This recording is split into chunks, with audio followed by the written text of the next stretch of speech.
stone, the distant call of home. So far yet always with us, inside our hearts and bones. No breath or sphere or white mountains sheer can quell the call of home.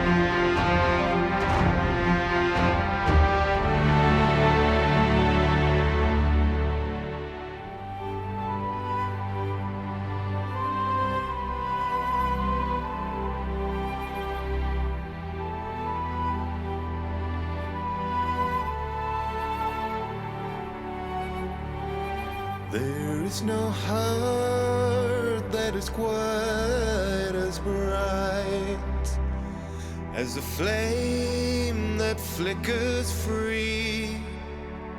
Though many roads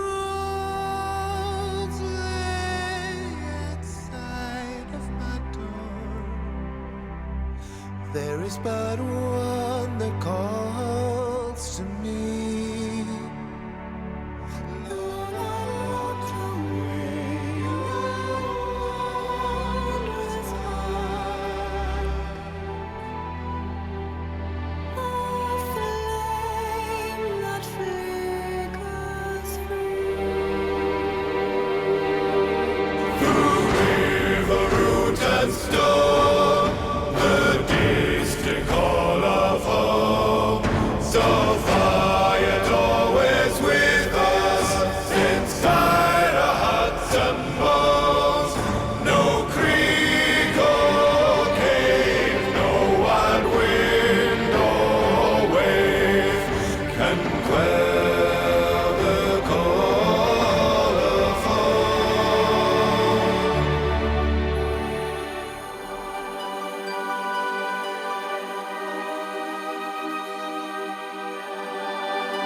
Today is May 18th, 2020, and you are loved. If you are just joining us at the beginning of this here show, we are starting recovery part, I believe this is part 4 of our recovery arc going on at this time. It's a good.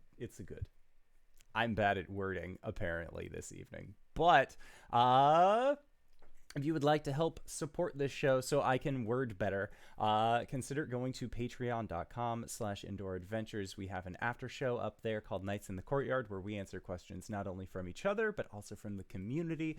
All of those audio casts are being made available for free. We're just hosting them through Patreon. So if you would like to find the answers to your questions, you can go there. It'd be a good time.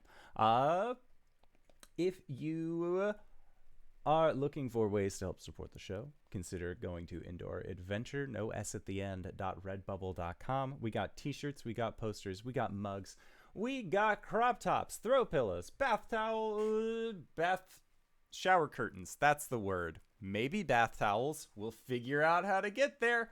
I'm not sure if anybody would want those, though. And also, we are doing a giveaway. So, if you follow the link to the side, you can click for a chance to enter. We are currently going to be giving away 2 sets of dice, one 11 set and one 7 set of the winner's choosing from our dear friends at Die Hard Dice. So, if you would like to get your hands on some sweet, sweet dice and find yourselves within my mailing region of the United States, then you could possibly win these sweet, sweet dice. Also, speaking of things that are super sweet, we have been contacted by our dear friend Babars to help promote the Shelter in Play bundle. So if you go to DriveThruRPG, you can actually get over $170 worth of tabletop RPG products, including the Power Outage Core book, among other wonderful products, all for the low, low price of $10. And of course, the money that ends up getting dropped for said Shelter in Play bundle ends up going to help out the Shelter in Play charity. It's a good time. They've teamed up with the Child's Play Network and also with Extra Life, so we already support both of those things. Let's keep supporting this thing as well. So that is it for my spiel. Hey, RJ, who you playing tonight? I don't know. Who am I playing tonight? Hi, everybody. I'm RJ, and I'm playing Alberjean Ostafor, the Asmar Warlock Barbarian. Hi, everyone. I'm LBHackEmUp. I'm in a new spot just for today, and I'll be playing Gwen, the Halfling Barbarian Fighter. Hi, I'm Cyber. He, him. I play Arjhan, the Draconian Bloodhunter Fighter. He, him. And hey everybody, I'm Wings. I'm playing as Cori under the Eldrin Paladin tonight. Both she, her. And I am the Indoor Adventurer, and tonight I shall be your Dungeon Master. So, last we left off, you had all made it to the mainland and decided that you were going to set off towards where you believe Caelim's general vicinity to be, a region to the northwest of the small town of Gillet. Along the way, you ended up meeting with a red draconian named Kendek, who had quite a few questions to Arjhan about what it meant when Arjhan informed him that they were very similar. Kendek has since gained a sense of familiarity with the group and has agreed to join them for the time being, as Arjhan is the only family that Kendek currently knows. It was then that as you continued, you ended up fighting off against a very powerful blood hunter named Breld, who was able to cast a Feeble Mind spell on Arjhan. However, the Feeble Mind spell did not, it didn't dissuade Arjhan from winning the blood duel, resulting in the rival blood hunter being picked up, carried to 100 feet up in the air, and surreptitiously dropped. After that stint of combat, you all were then made to go towards the Hollow Locks while Arjhan was still suffering the effects of this Feeble Mind spell. Upon arriving, you were able to meet up with several of your Furbolg companions, who you managed to tell, Fig says hey. They were very appreciative of this message. Appreciative so much so that they ended up curing your friend of the illness which had befallen him.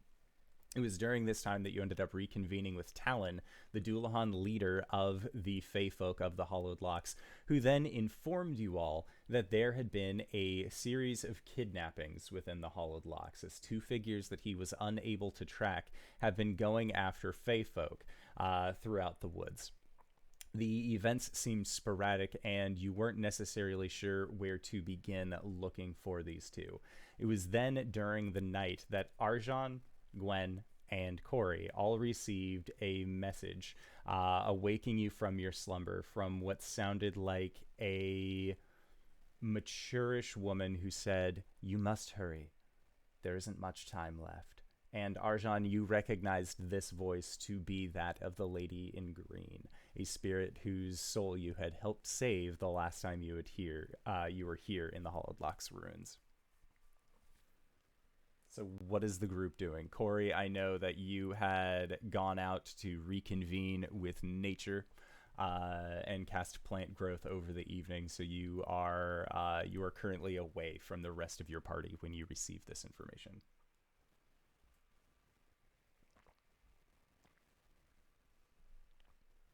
All right. Get up. What? What is it?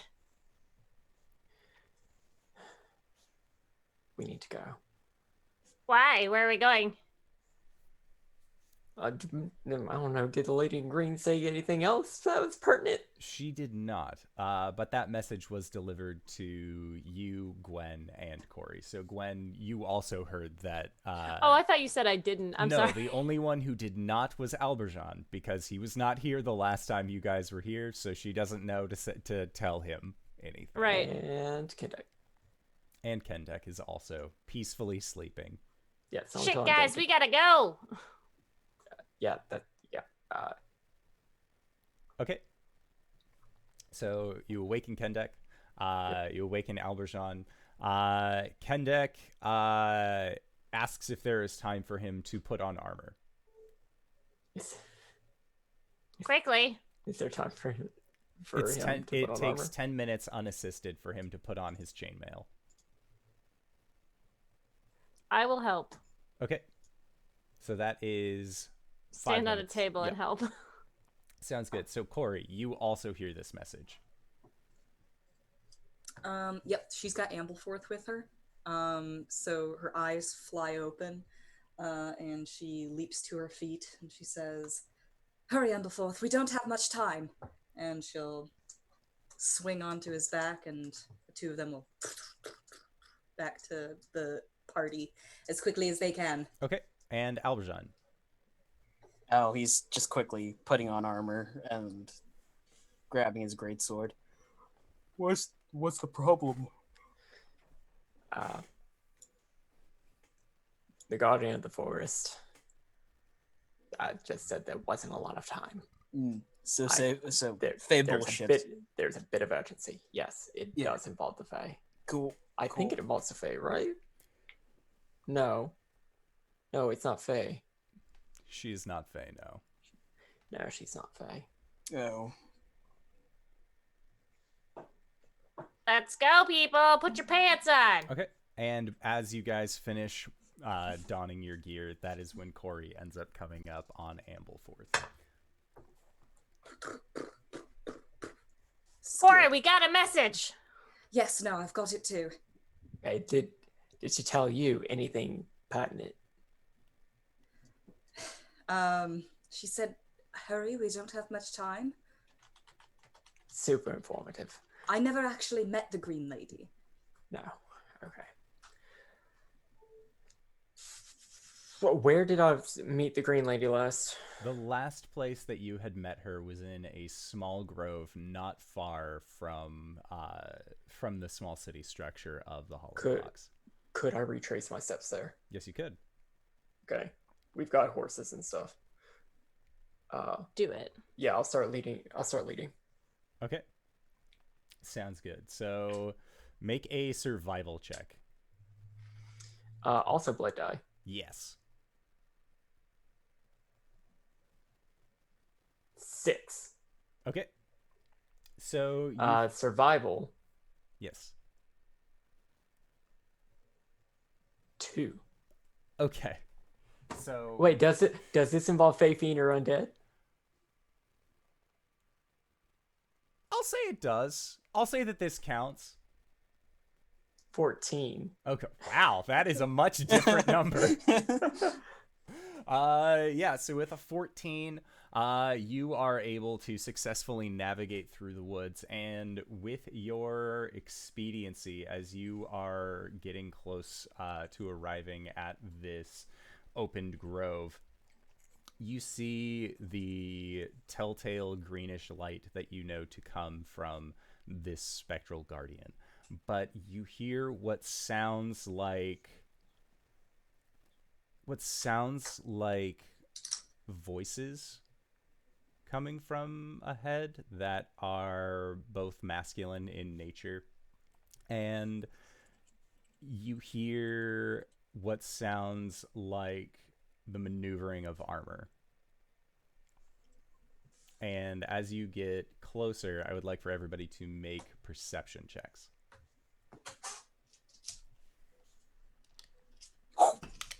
Starting off hot with a natural 20, 24. Nice. 13.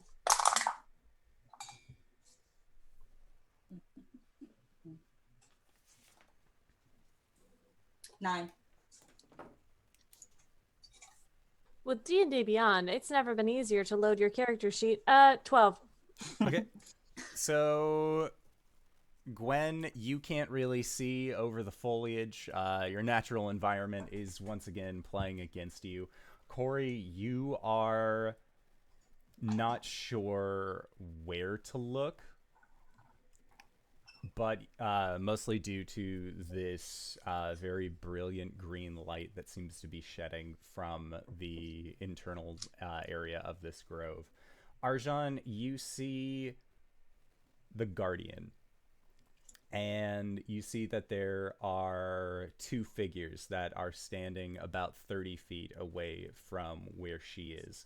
You see that there is this mountain of a man who is covered in this very smooth, almost rounded and curved set of full plate armor. And upon their face, you see that they are wearing what looks like a porcelain boar mask that has these two sick tusks that seem to outstretch from the front. They have Starting early. Yes. They have a two-handed weapon that looks almost like a maul, but you see that the shaft of the maul actually has a spiked point at the end as well as at the connecting part on the top, and the central weight, the actual blunt force of object on this maul looks like it has these almost divots and holes on one side where they are not present on the front end.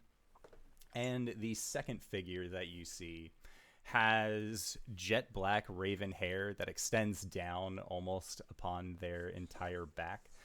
They are actually perched, sitting or standing on a low hanging branch of a tree. They are not wearing a shirt at all, but instead seem to have a series of solid black tattoos that extend from their upper torso down the full length of their arm, that in the starlight that comes from above, you see that there are what look to be almost a pattern-like tattooing of almost gold filigree along the otherwise solid black tattoos, and they have what looks like a corvid mask upon them. And the one with a corvid mask has in their hand what looks like a small stoppered bottle that is made of iron.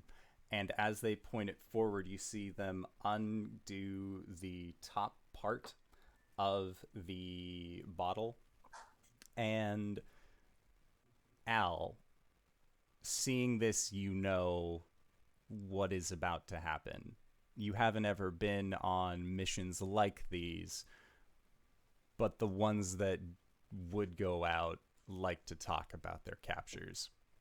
And you watch as Crow undoes the lid of this iron flask, and the lady in green begins to shift and move like smoke billowing in the reverse, and the light of the grove disappears as you watch her form get siphoned into this small bottle. I would like to use a bonus action to activate my radiant consumption as Al dashes forward into the clearing, yelling Crow's name. Crow. So you're just yelling Crow, or are you yelling their actual name? He's gonna yell Crow. Okay. So with that, I'd like for everybody to roll for initiative. Everything is awesome.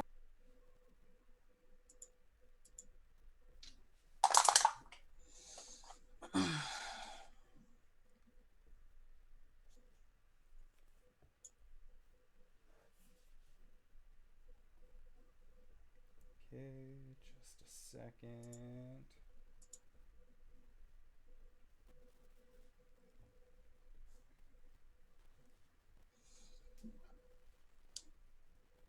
Okay.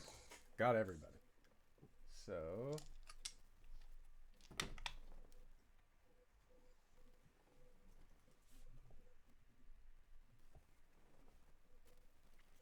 that is his... Oh, poor Ken. Okay, so... Save the boy. Alberjean. 17. Cori. 18. Arjhan. 13. And Gwen. Dirty 20. Okay. Sounds good. So, you have yelled out Crow's name and are rushing headlong into the grove, and you see this masked figure's head shoot over towards where you are emerging from the brush, and you see their head kind of shift from side to side in a very curious manner. And then there's a slow realignment of their mask upwards as they recognize the mask of the jackal. And you see their shoulders shaking up and down in a laugh as you watch as their form seems to dissipate in where it is, instead turning into a multitude of crows that then reappear higher up in this tree, then looking down towards you. That is it for their turn. So next up, Gwen. Your friend Alberjean has just rushed headlong into combat. You see a mountain of a man wearing full mail, wearing the mask of a boar. And then you see a chuckling, scrawny boy who has just jumped from tree branch to tree branch and seems to just be taking note of you all. Gwen is going to say, if I break that thing, is it a problem? If she breaks a thing, is it going to be a problem? No. Do it!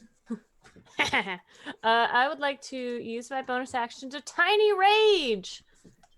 And then Gwen is going to throw the Sun Forger. Okay.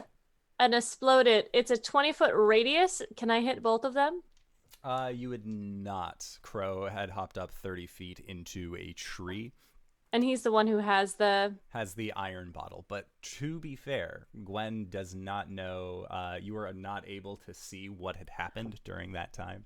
Oh, okay.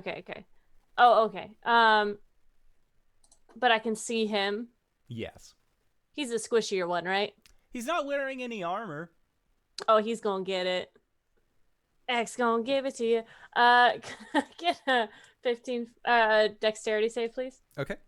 So with a dex save. I don't have any of my dice. This is so weird. It's a 15. I mean, I do have dice. He meets it. So he takes half damage. He will take... Oh, that's not that good. Come on, D&D Beyond. Half of 18. Okay. Is this radiant damage? Radiant damage. Okay. I'm sorry, fire damage. Gotcha. So he's only... And I'm gonna ride...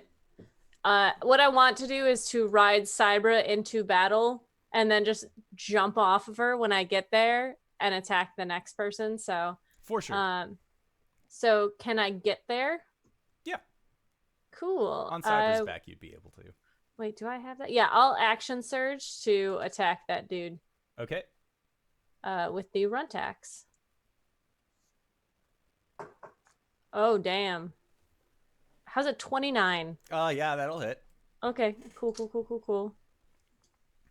For... It does the math for me. 10 damage. Nice.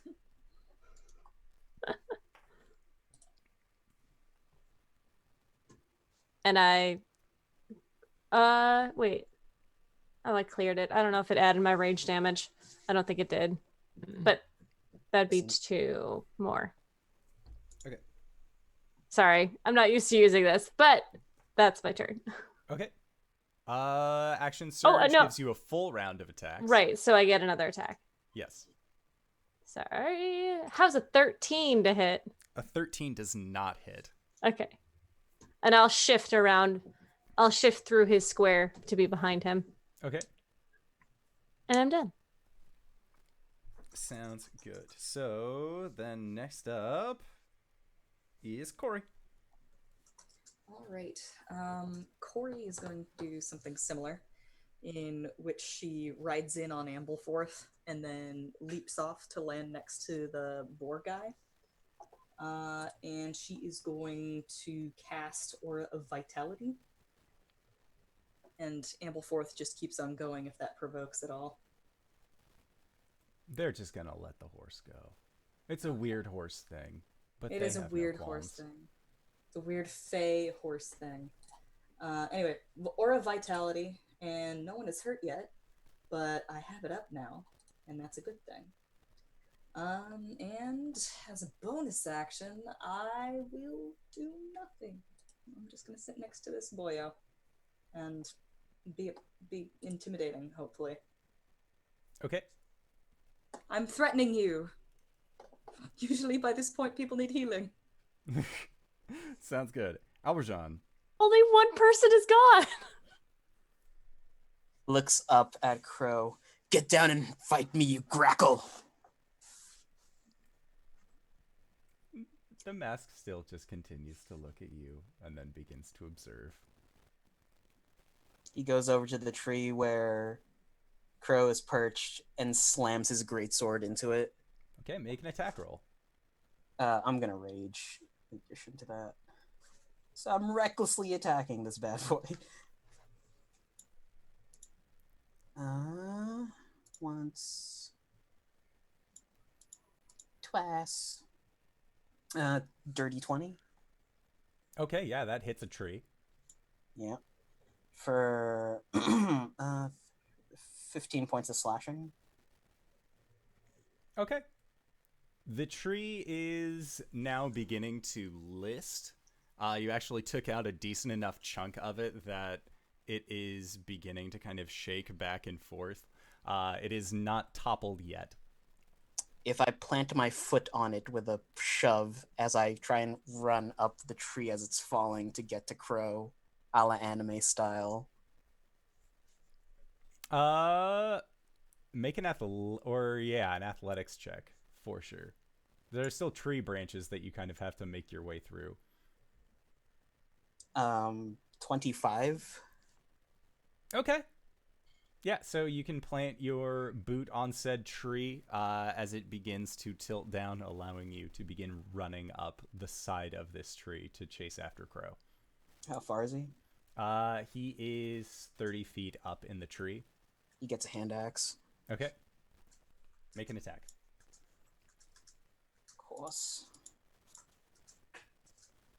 16 and 8, 22. 24. Okay, so for a 24... Yeah, that'll hit. Or... Uh-huh. Yeah. Roll for damage.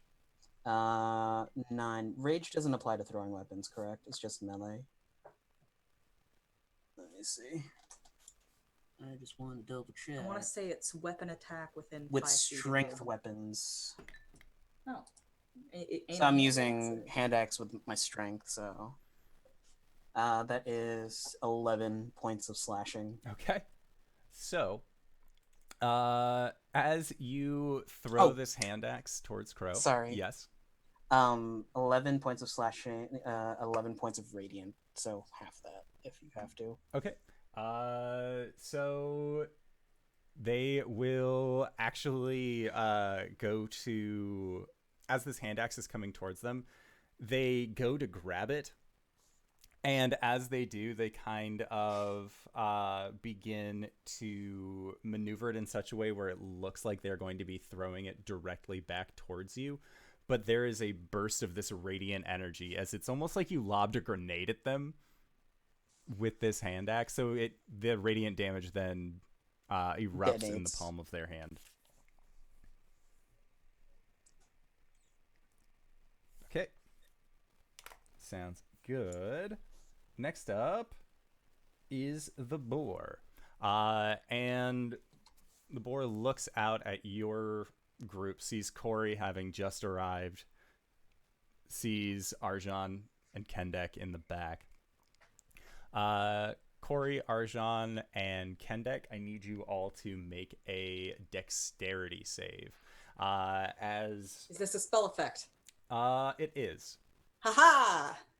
Advantage for everyone within 10 feet of me. There's a guy casting a spell within 5 feet of you, Cori. Oh, hell yeah. Yeah. Well, first of all, I'll do my dex save. Wait, no, it's an interruption, isn't it? I'll attack. Okay. Because that's what I'm supposed to do. Okay. It's been so long. It's been too long. A 13 probably doesn't hit. 13 does not hit this guy. That's fine. And they are going to slam their maul down onto the ground, and as they do, the perforations that were on the back of this maul seem to glow in an almost radiant light, and as the head of the maul hits the ground, there is a cone of this shockwave that seems to erupt from the actual head of this maul. So, Arjhan, what'd you get for a dex save? 19. 19? You succeed. Ken rolled a 12 for his dex save. He does not succeed. And then, Cori, what'd you get for your dex save? 22. You also succeed. So, Cori and Arjhan, you are going to be taking half of this, and you do not fall prone. So Did you add the +3 to Ken for being within Cori's or a buzzkill? He's still not high enough.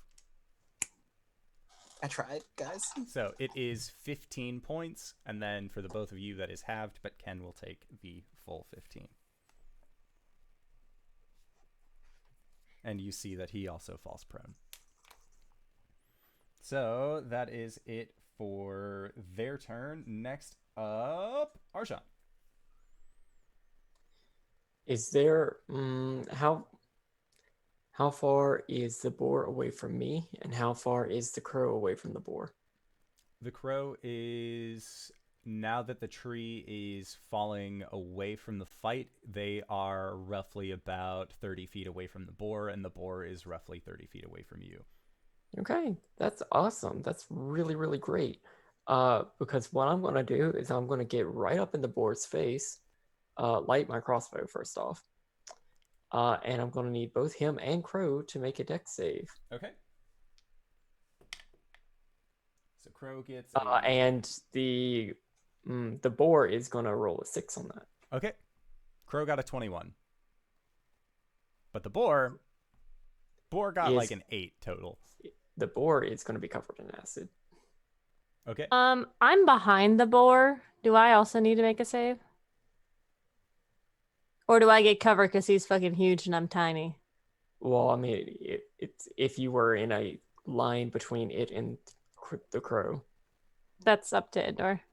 So... Or theater of the mind. Gwen does not have to be, but Alberjean did chop down this tree to run up alongside of it. So Al would also be in this line.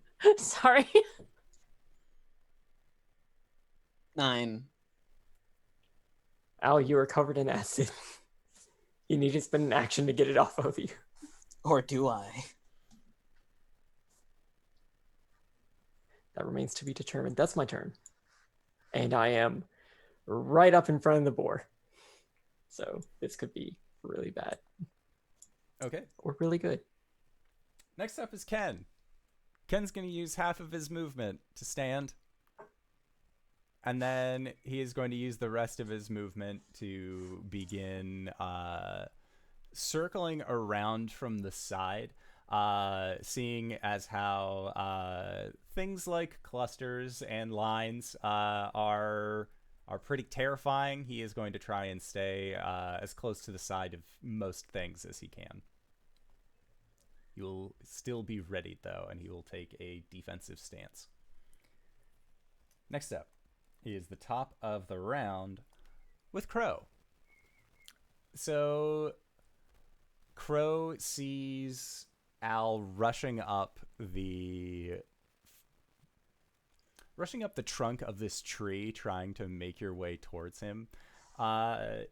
Is Al saying anything? Is he just growling? He's been covered in acid at this point.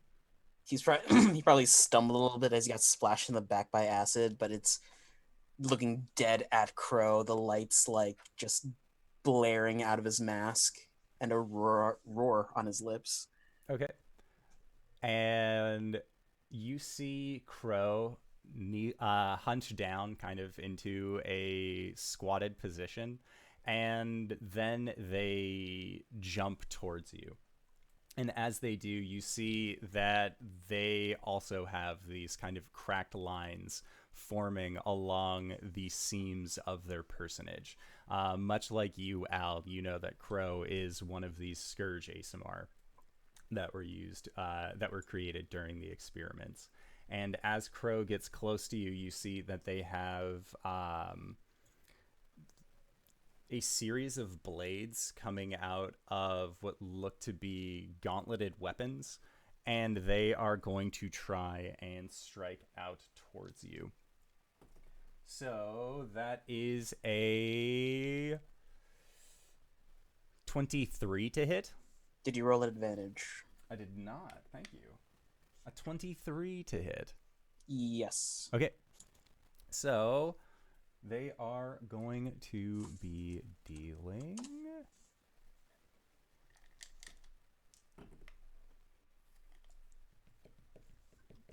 7 points of bludgeoning damage. Mm-hmm. And then 8 points of fire damage. And I need you to make a Constitution save. Oh, this bastard stunning striked me. What a natural 20. So 26. Okay. They're going to make a second attack towards you. And that is a 23 to hit? Yep. Okay. That is going to be for 13 points of bludgeoning and 5 points of fire. Okay. Another con save? Yes.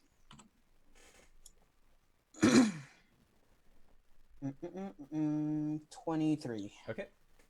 Then they're going to make a third attack towards you.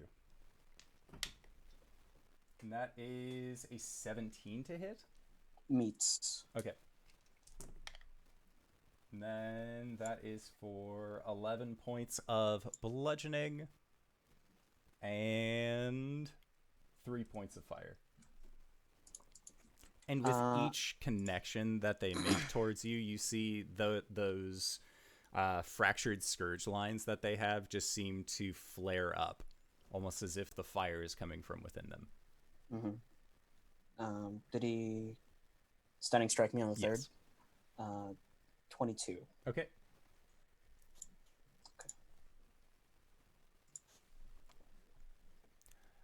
I'm surprised to see you here, Jackal. What are you doing so far away from Shen?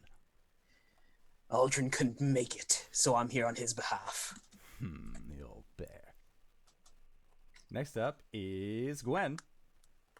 As this tree collapses in the hind view, and you just see that Al is currently swinging his greatsword at this very lithe, long-haired individual that seems to just be landing these perfect punches against him.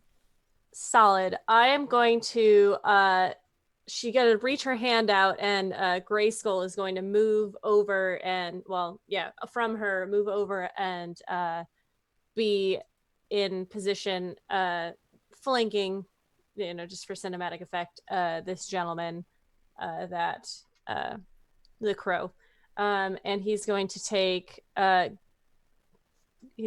attack recklessly. That's 2 12, so 23. A 23 does hit. For fucking 10 points of damage. Okay. And then Gwen is going to attack the bull.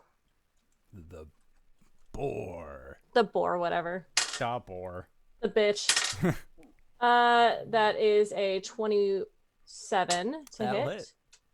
For much better. 14 damage. Okay.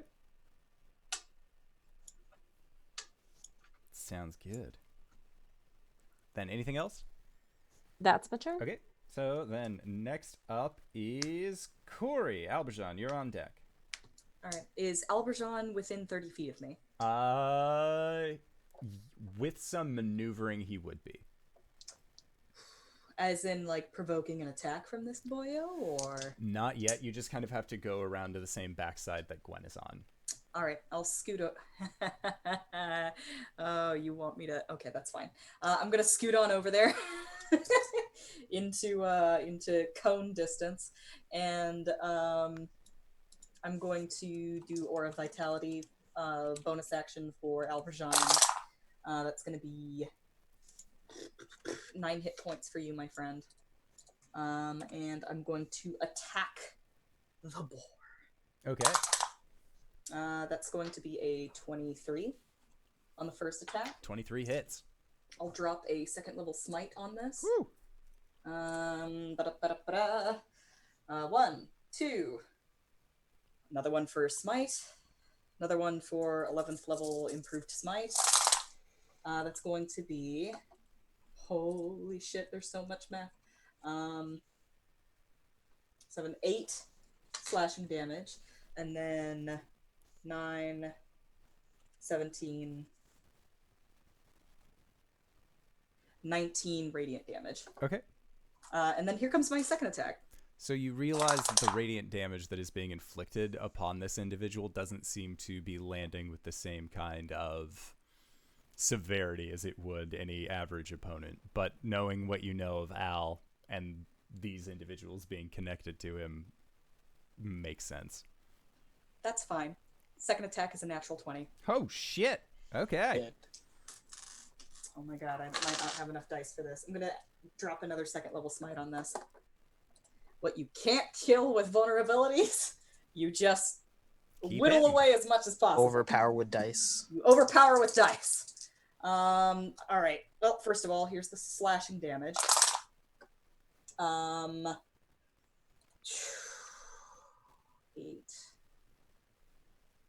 12, 18 slashing damage. And here comes the radiant. I'm just gonna have to roll these twice, I reckon. Smite, second level. It's gonna be 8, 11, 16 plus 22, 30, 37, 39. Radiant damage. Okay. 39 radiant damage, so they will take 18 of that. I think there is Or no. literally nothing else that I 19. can do. Also, Cori's in moon form. I think we left off with that. Okay. Enter. Sounds good. So then just let me boop. All right. So that is it for Cori's turn. RJ, welcome back. It is your turn, Alberjean. Does Crow still have the bottle in hand or no? It looks like Crow has attached it to their sash. It doesn't look like they currently have it using it like a weird set of like a roll of quarters or anything like that. Can I slash at it to unequip it from him? Yes, but you'll have to use your attack action in order to do this. Okay. I'll do it recklessly. Okay. Sorry, 1 second. Actions. Once. Twice. So 24? Okay, 24 hits. Cool. So, are you looking to just remove it from his personage? I think I want to remove it from his personage as I run past to grab it. Okay. And then, how far away is Arjhan? If you ran past Crow, Arjhan is he'd be 40 feet away from where you are. Can I Did pitch you the also or- roll for your acid damage at the start of your turn? How much do I take? Or is it at the start of Arjhan's turn? Is at the start of his. Okay. Give me 1 second. conceivably, I can pitch this orb over to Arjhan. 4. You take 4 points of acid damage. Okay. Yeah, you could use your interaction to pick it up, but because you already used your action to cut it off, you would have to use another action to throw it. So you could still get it into your hands, but to lob it would be on my next turn. Yes. Okay, cool. If hypothetically, if I were to possibly use a maneuvering attack on my next turn and give Alberjean another attack, yeah, he could lob it. As a reaction, would he be able to lob it to me? Yes. Okay. Well, I do have the Do with that information what you will. I do have the Thirsting Blade invocation, so I can attack with my pack weapon twice. It's true. Yeah, but it would only apply to the attack, not the actual throwing. Yeah. Because sadly, your arms aren't your packed weapon. If only. That'd be such a great concept, though. All right, so Al, anything for your bonus action? Yeah, I'm attacking. Okay. 21 to hit. 21 hits. Motherfuck. One sec. There we go. 13 points of slashing damage, 11 points of radiant. Half that as you will. Okay. How many points of radiant? 11? 11. Okay. Oh, bonus action, Cloak of Flies goes up. Cool. And Al will pop the greatsword over his shoulder and look to Crow. So let's see what wins out first. One big guillotine or death by 1,000 cuts. You can't see his face, but you know Crow smiles underneath. So then, next up... Takes 5 points of radiant damage at the end of my turn and 2 points of fire. Okay. I already have the radiant damage. Gotcha. So it's 5 points of radiant? Yeah, and 2 fire. Gotcha. So next up is the boar's turn. And they will take... Where'd the fucking spell go?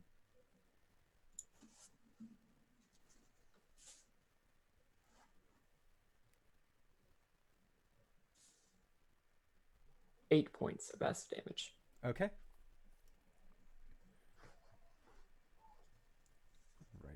Right. So, boo. Alrighty. So, they are going to swing with their maul towards... They will do it towards Cori. And that is a 16, which does not hit. Nope. That dice is gone. They're going to make a second attack. That is a 19 to hit. Yeah. Okay. I forgot to put up my animated shield. Womp. So they are going to do 15 points of bludgeoning damage, and then I need you to make a dexterity save. Okay. 22. Okay. So as this maul strikes against you, you see that the radiant energy that comes from the perforated ends extends outward, almost like it is like there's some kind of engine working on the inside attempting to drive you further away. And as it connects, you manage to plant yourself down in such a way that you aren't able to, or you're not then thrown backwards, but you feel like that is what their goal currently is to try and get you off your feet. And then Oh they my are going god, to... he has the DDD hammer. He do. Then he's going to make a third attack towards you, Cori. DD do misses. not. So that is it for the boar's turn. Next up is Arjhan. Arjhan would like to take a 5-foot step back, provoking an attack of opportunity from the boar, if he Yes. would like to. The boar would love to, but I don't think that a 13 hits. Nope. Sure don't. Let me make triply sure that I know how this feature works before I use it. Either way, I'm going to be making at least one attack on this individual. Okay. And that first attack is going to be a 13 to hit. A 13 does not hit.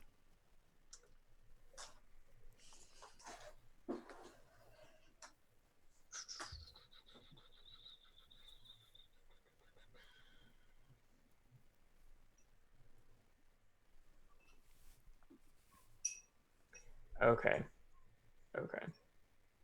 I will forego my second attack and also use a bonus action to direct Alberjean to make an attack as a reaction. And you can add a... What is this? What do I have? A d6. You can add a d6 to the attack. Can I huck the orb at Arjhan? Sorry, you can add 6 to the attack because I had to roll it. Nice. Yes, you can attempt to throw the flask that you are currently holding towards your friend. 'Tis no orb. It is football shaped, if anything. As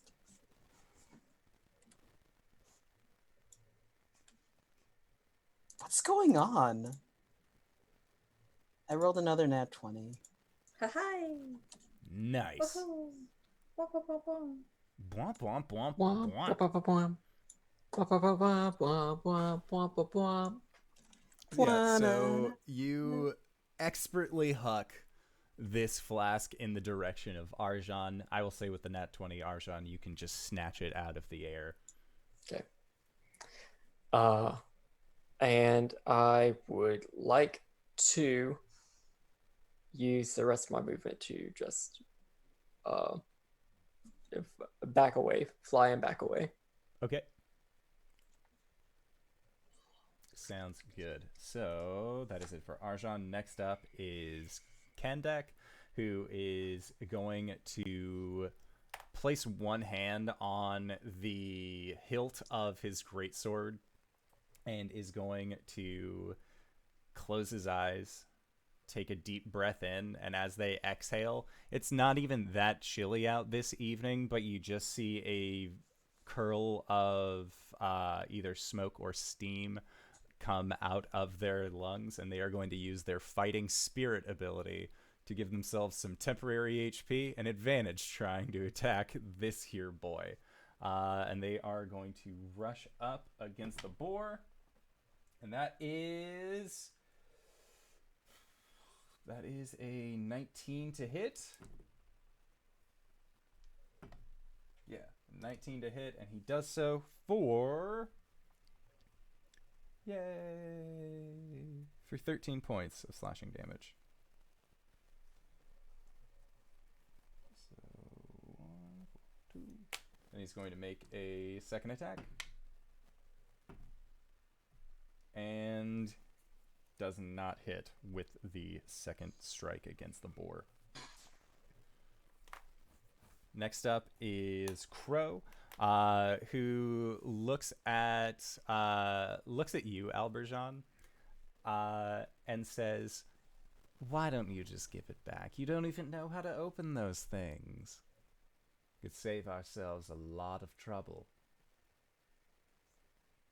Or we could just keep fighting. In that case, prepare to bury more of your friends.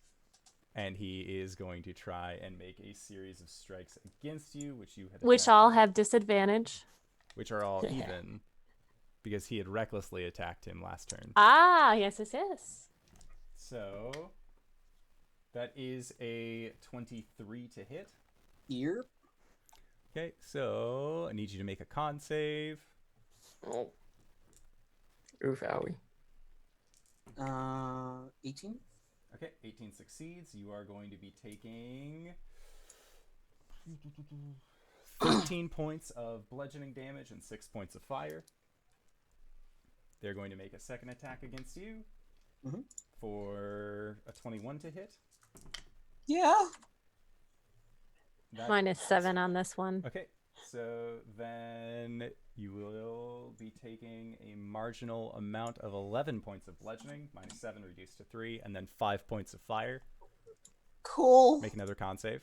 I nat 20'd again. Oh, god damn! I posted in 4 keeps, by the way, I just know. to prove it. And they are going to then make their third attack towards you with a modified 20 to hit. Yep. Okay. And then that is going to be for 11 points of bludgeoning and 8 points of fire. Just gonna drop that in there. Jesus Christ. D&D Beyond, what are you doing? Grabber wants Al to crackers, survive. Thank you. With D&D Beyond, it's never been more easy to nat 20 all of your saves. Bet. What the fuck? I'm loving this. This is great. How's Al looking? 48 out of 96. Okay. Woo! Sounds good. And then at the end of the turn is when the Scourge ASMR ability kicks in? Yep. All right, so you are going to be taking 6 points of Radiant and then halved down to 3. All right, so that is it for Crow's turn. They seem to have a vendetta against Al. Next up is Gwen. Cori, you are immediately after. Gwen is going to use her Greybeard to attack recklessly. When did Greybeard get here? Sorry, Grayskull. Greybeard just- Hey, Greybeard. Oh, hey, how's it going? Just... Yeah. Hail! That's a 27 to hit. Okay. For sorry, what is it? +7 +9, so 13 damage. Okay. And then I'm going to use my attack on the bull. Boar? Or He's got tusks. Whatever. He's a bitch. what are tusks if not horns for teeth? Right? That's 29. Holy shit, yeah, that'll hit. Oh shit. For math, 21 damage. Oh my god. Gwen is going to unleash Incarnation, and I'm going to use, because I use the attack action, I can take 1 additional melee attack with my Echo. So he's going to attack again for 22 to hit That'll hit. for 20 damage. Okay. And Gwen's gonna... I already did all my things, but Gwen kind of wants to take this guy's mask off. Okay. That's what she's gonna do next round. He is very tall. You will have to climb him. Worked for me before. I think she's just gonna be saying, "Pay attention to me," as she cuts at his ankles. Okay. Sounds good. Then next up, Cori. I'm still thinking about mouth horns, and I don't like it.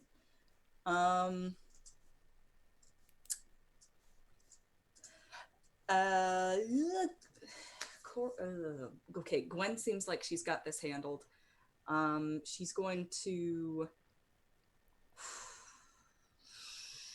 It's so hard to get out of Raven form.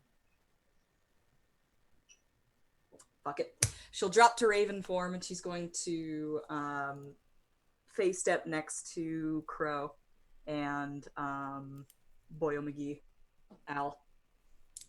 Okay. So that's her bonus action. That's 9 hit points off of his Yep. top. Okay. Oh, and I get those 9 back. And then I'm going to pump a bunch of lay on hands into Al. How far are you down?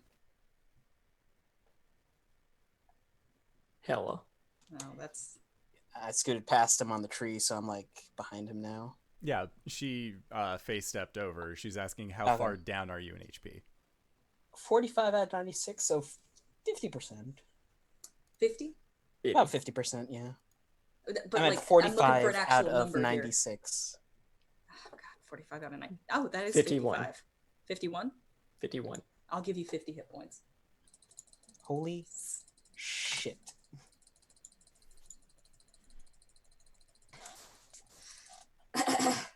With Okay. D&D Beyond, it's never been easier to click 50 times to say that you've used 50 points of lay on hands. Can you just edit the thing to... Nope. Nope. Anyway, I guess that's it. That's all I've got. Hi. All right. So then next up, Al. Al, Recklessly take some attacking. acid. Oh, yeah. Oh. Oh, now that Okay. Cori's here, Cori, you take 4 points of poison damage Is it when I enter your space? when or you is it end your turn. when I end my turn? Okay. 4 points of radiant damage? Poison damage. Poison damage. All right. You've got a bunch of different auras going on. So let's just try and keep this straight. Yeah. Yeah. First attack with a greatsword, recklessly, I might add.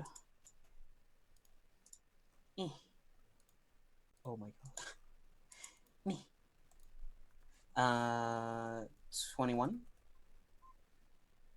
21 hits. Okay. You'll be taking 9, 13, 15 points of slashing damage, 11 points of radiant damage. Okay.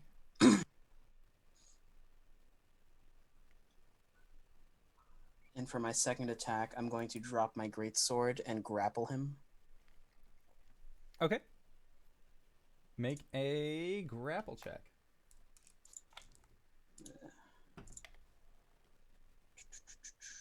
I got a 27. I got a 25, and I thought I was resting pretty, but nope. It's gonna be hilarious because Alberjean is gonna take a page out of Arjhan's book, and he's going to lean to the side of the falling tree, positioning Crow underneath them as they fall. Okay. Sounds good. At the So- end of his turn, at the end of my turn, he takes 2 fire damage, 5 radiant damage. And Alberjean is going to whisper in Crow's ear, I guess it's gonna be a death by 1,000 cuts. Does Cori also take damage? No, I'm too far down. Corey was on the tree with I'm you. right next to you. No, I jumped off with Crow in my Okay. arms. Gotcha. Gotcha. Okay. Alright. Sounds good. So that was the end of Alberjean's turn. Next up is the boar, who Is gonna take 8 points of acid damage. okay. Again. Sounds good. Gwen, now that you've said fight me, focus on me, you used a reckless attack, correct? Sure did.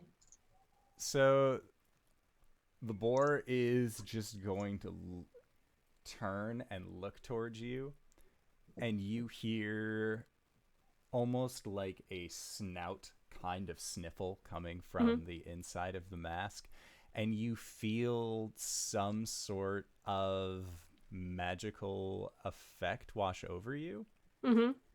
as they cast Hunter's Mark upon you. Solid.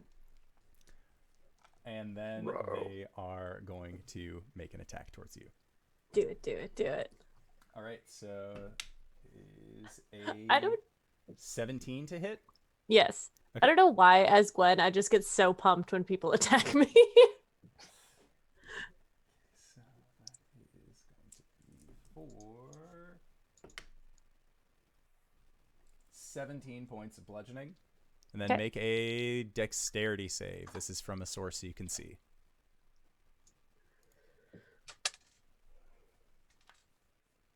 It's a 15.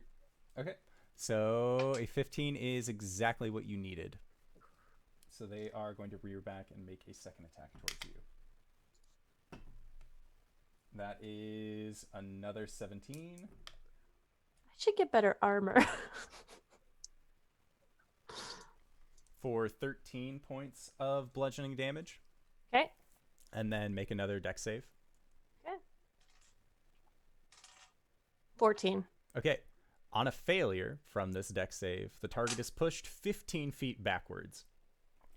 So as this is a full golf swing connection with this maul, and he hits against your center of mass, and for 15 feet you fly away from them, and then they I don't land prone, right? you do land prone. Shit. Okay. And they are going to then turn and begin a bull rush towards Arjhan. So they are going to attempt to make a goring attack with the tusks that they With me up in the air? That's true. So they cannot get you up in the air. They'll make a goring attack against Gwen. Okay. That seems... Yeah, more that seems appropriate. logical. Yeah. They are still going to be leaving Kendek's area.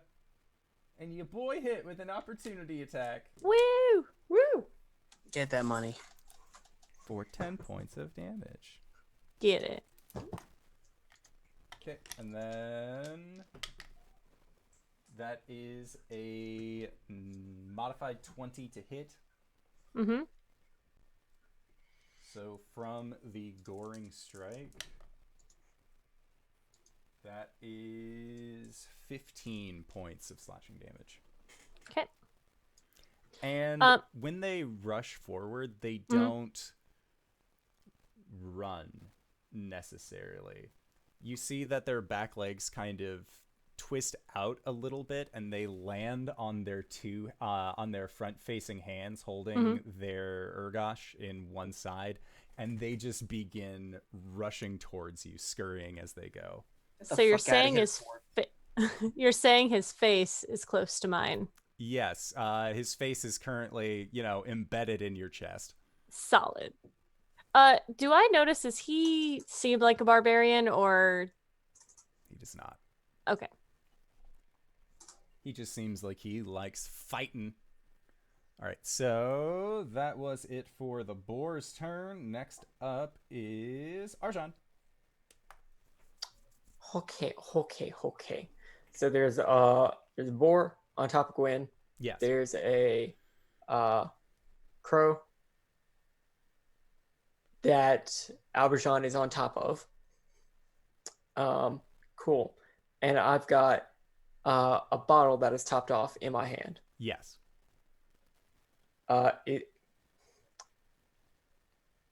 Do I know how to use this? Make an Arcana check. Does it involve Fae, Fiend, or Undead? Fey and Fiend, yes.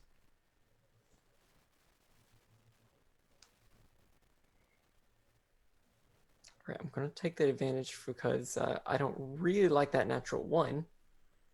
I do like a 20. Not Okay. natural. So you know that an item like this requires a command word in order to be used.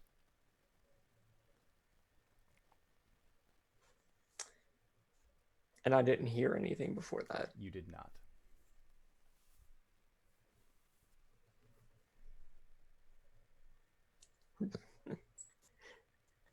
Do I know how to reset a command word? Does resetting the bottle to factory settings delete the Fae inside? It might. You're not sure. Okay. So what I'm going to do is I'm going to use my bonus action to hex the boar, giving him disadvantage on strength checks. You're welcome. Thank you. And then I would like to take 2 shots with the crossbow. Okay. 17. A 17 does not hit.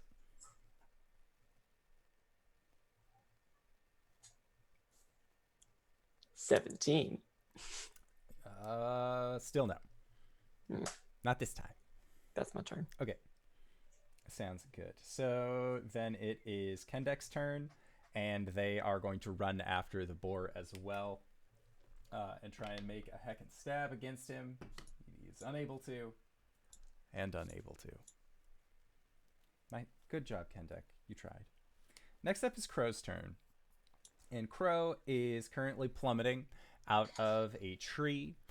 This is not how he necessarily saw his evening going, but honestly, he is rather pleased at the events that have transpired. And as the two of you plummet, Al, Crow becomes less tangible in your arms as they burst into a swarm of ravens, or a swarm of crows, and are no longer able to be grappled. So you just begin falling. And the crows make a series of squawks that seem to be in a rhythmic pattern.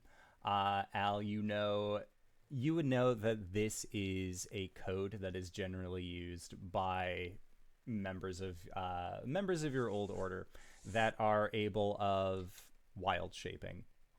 And the code that is given out from this is find me later. You know what to do. And they will use their movement to then just fly off in the woods. You'd rather escape than die by your hand. So, By my hug. by my huggies. So, that is it for Crow, and they have disappeared into the tree line. Next up is Gwen. Gwen, you currently have this mountain of a man atop you, face buried in your chest, quite legitimately because tusks. Gwen is going to. Can I pull off his mask? Can I make a strength check to see if I can pull off his mask? Yes. Yes. 22. Okay. So a 22. As you go to pull off the mask, there is a tearing sound that comes with it, where Al's mask is very easily on and off. As you tear the mask off of this individual's face, you see that they had actually grafted it to the sides of their own face. The eyes that stare back at you are pallid and milked over. What'd you say? They are pallid and milked over. Oh, I heard paladin milked over, and I thought I missed something. I was like, because they wear vestments? You see that they have these like mutton chops along the sides that are not very well groomed, and a little bit of grizzle along around the ridges of their mouth, and you see that they are just frothing. It looks like they are borderline feral. My God, how did you shave? And I'm gonna choose my second attack.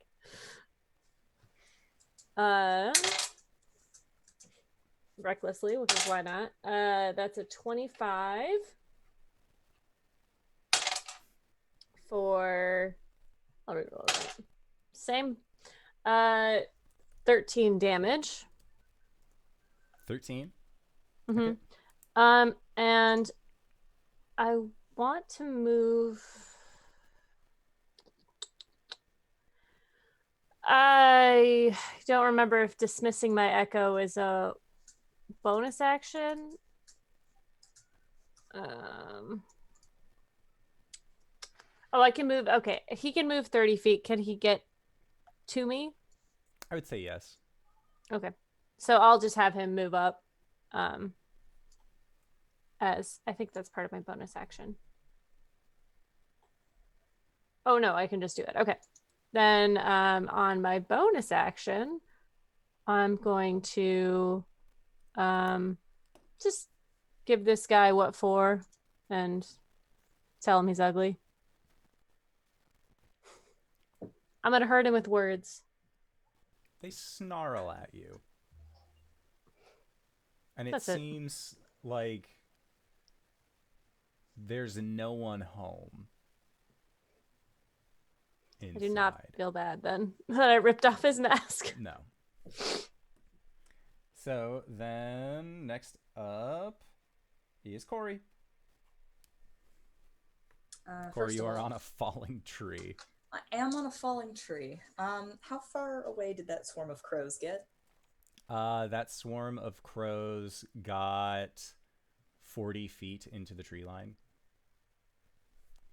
I see.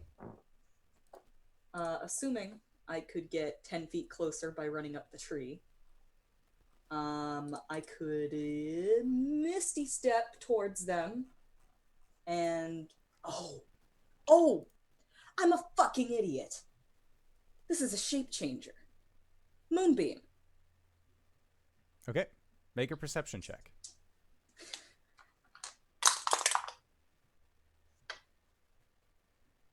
13. We're unable to see them in the tree line. Fuck. Okay, never mind. I'm gonna go running down the tree. Okay. In a very similar anime style way to Owl from earlier. Running up the tree, she goes running down the tree. And she's going to attack the boar. Okay. Oh, but first of all, sorry. I got distracted. Bonus action, healing for Alberjean. 5 hit points. Alright, running down the tree to the boar, attacking now. It's going to be a 16. 16 does not hit. Alright, second attack is going to be a 17. 17 does not hit. Alright. I'm here. I'm ready to contribute. Yeah. All right, Al, you are falling through the sky.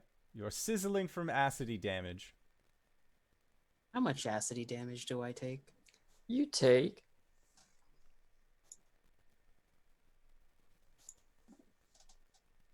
10. It's fair. Okay. And because you had jumped out of a tree holding a man. I was about to ask, is there any way to accelerate my fall?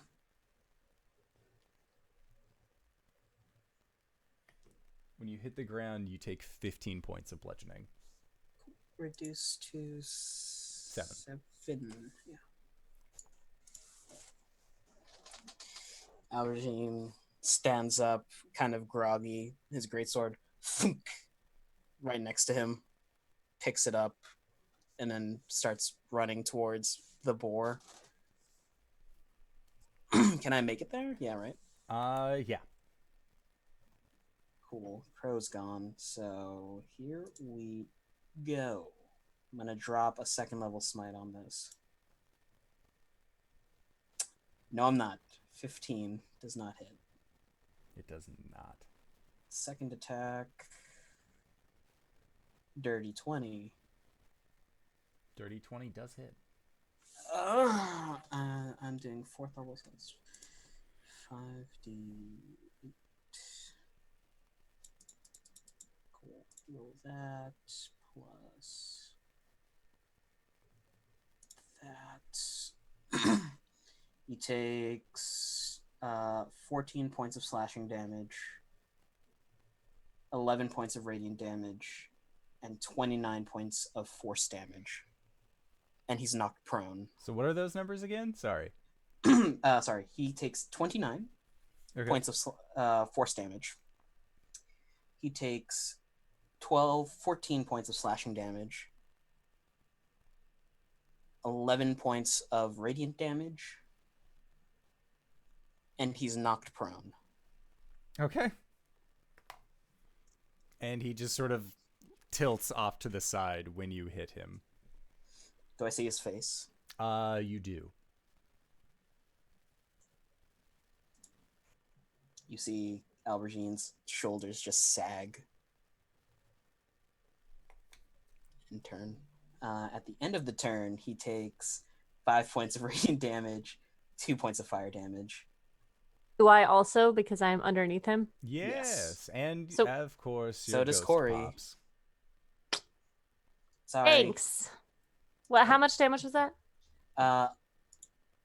Whoa, hold on, sorry. I think it's 2 points Five. of fire damage. And radiant consumption is 6 points in radiant. Okay. I'm actually doing this wrong. Ow! That's it. Okay. Next up is the boar. And the boar is going to Take 9 points of acid damage. butts. Okay. They are going to rear up and try and bring down their maul directly onto Gwen. Do it. And Gwen, did you reckless against them last turn? I did. Okay. That is a natural 20. Oh. Good luck, Gwen. You're raging. You're fine. He also has Hunter's Mark on me. You're raging. You're fine. It's an extra dice of the same damage, so you resist it. Oh, is it? Yeah. That's a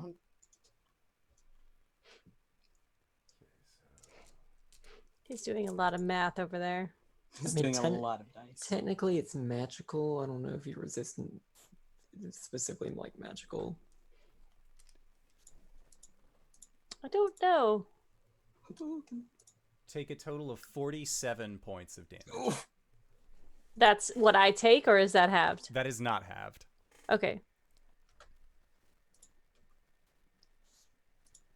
I'm 24. not even bloodied. Okay, I'm technically bloodied. And you hear the semblance of language from this figure who looms over you. Give it back. And they are going to attempt to strike at you again. No! What? I love how everybody's attacking the people who don't have this thing. I'm pretty sure he wants his mask back. 17 to hit. That it? Okay. So that is for 24 points. Damn. And then third hit. That is a 19 on the die. That hits.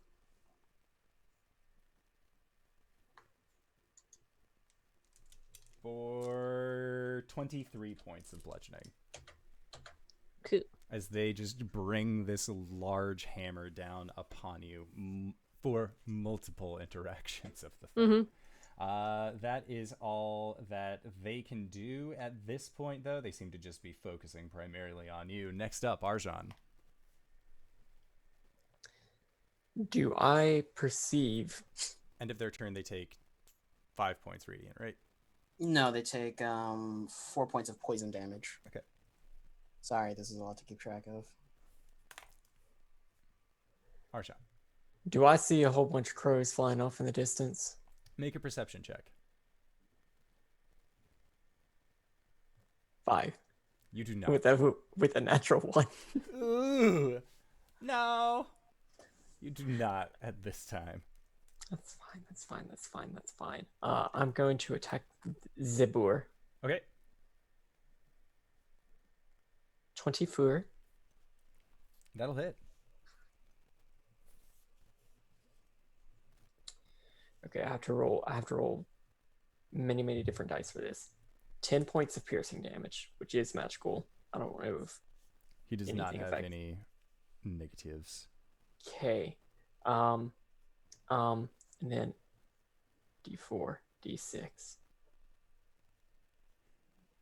Okay. 6 points of necrotic damage. Reroll that D4. 2 points of fire damage. Okay. They are barely holding on. Second attack. 22. That hits.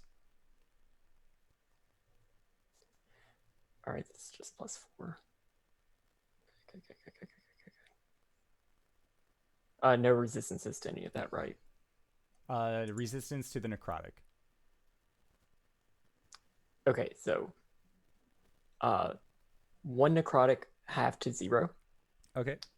And it's going to be 9 points of the other damages. All right. That is exactly what you needed. Arjhan, what does it look like when you sink this bolt satisfyingly? Unceremoniously as possible, just like this dude's raging over Gwen, like saying give her back and everything, and then I just like Okay. And with a sudden thud of 2 crossbow bolts landing in perfect succession, the boar stops fighting and drops, landing atop you, Gwen. Can I catch him as he's falling? I would like to drop concentration on acid stream. Okay. Because he was already on all fours above I'm good. Gwen, he just kind of lands a little bit more. It's not a towering timber. And as you guys find yourself outside of combat, that is where we are going to go into our break for the evening. So I'd like to say thank you to everybody who decided to stop by and join us. We are going to try and be back in 5 to 10 minutes. So don't go no place unless it is to grab a food, grab a drink, grab a friend, or possibly go to indooradventure.redbubble.com. Pick yourself up something nice. Otherwise, check out the sweet Shelter and Play bundle, being sponsored by our dear friends behind Power Outage and all sorts of other things. It's really neat. It's only $10. You get a lot of cool stuff. And we'll see you guys shortly. All right, everybody. Bye-bye. See you soon.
Hello, everybody.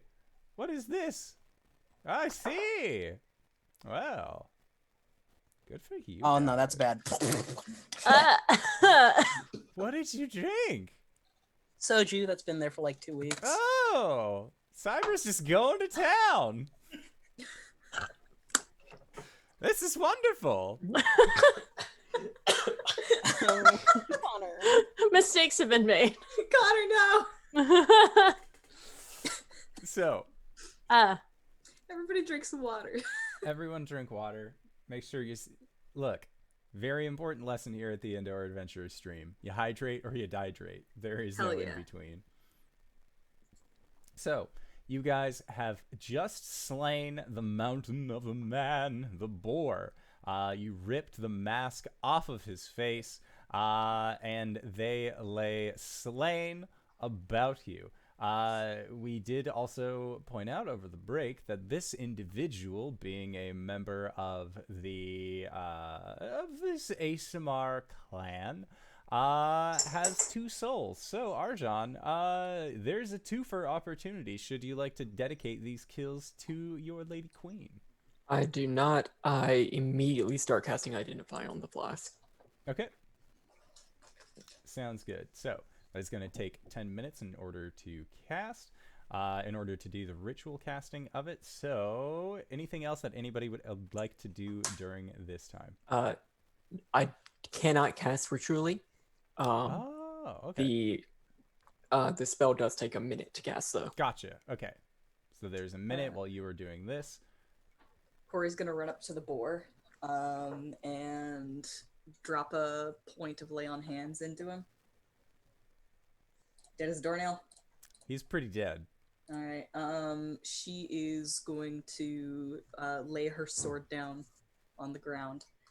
She's going to clip a diamond out of her ear, and she's going to place it on the boar's face.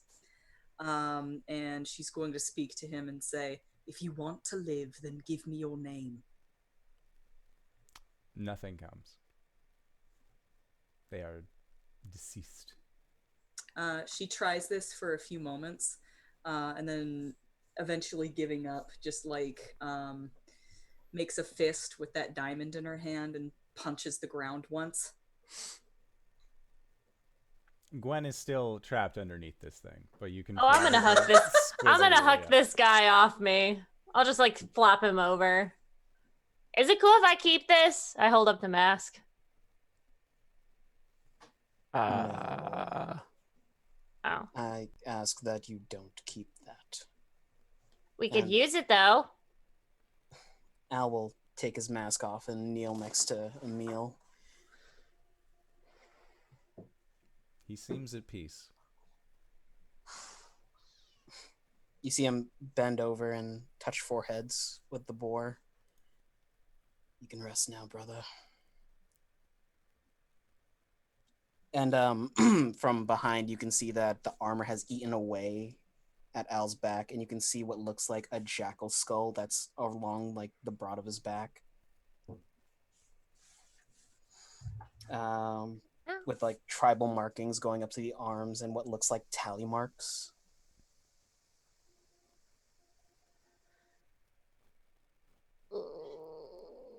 So where's the other one? He got away. Well, let's track him. Unless you can track birds in flight. We got Cybra. He's a good girl.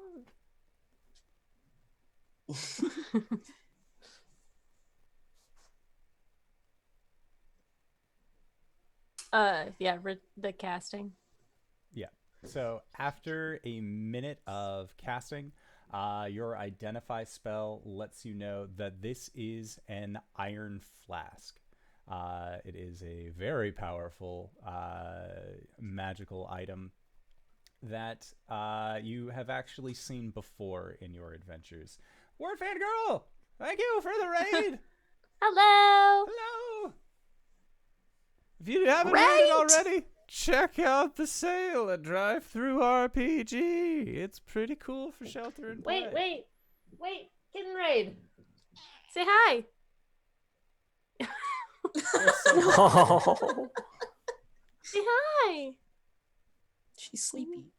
No, they were playing with my feet. Come here. They You know show they that. fucked up. But There you go. Kid Uh, raid. So I find out that this is an iron flask. yes.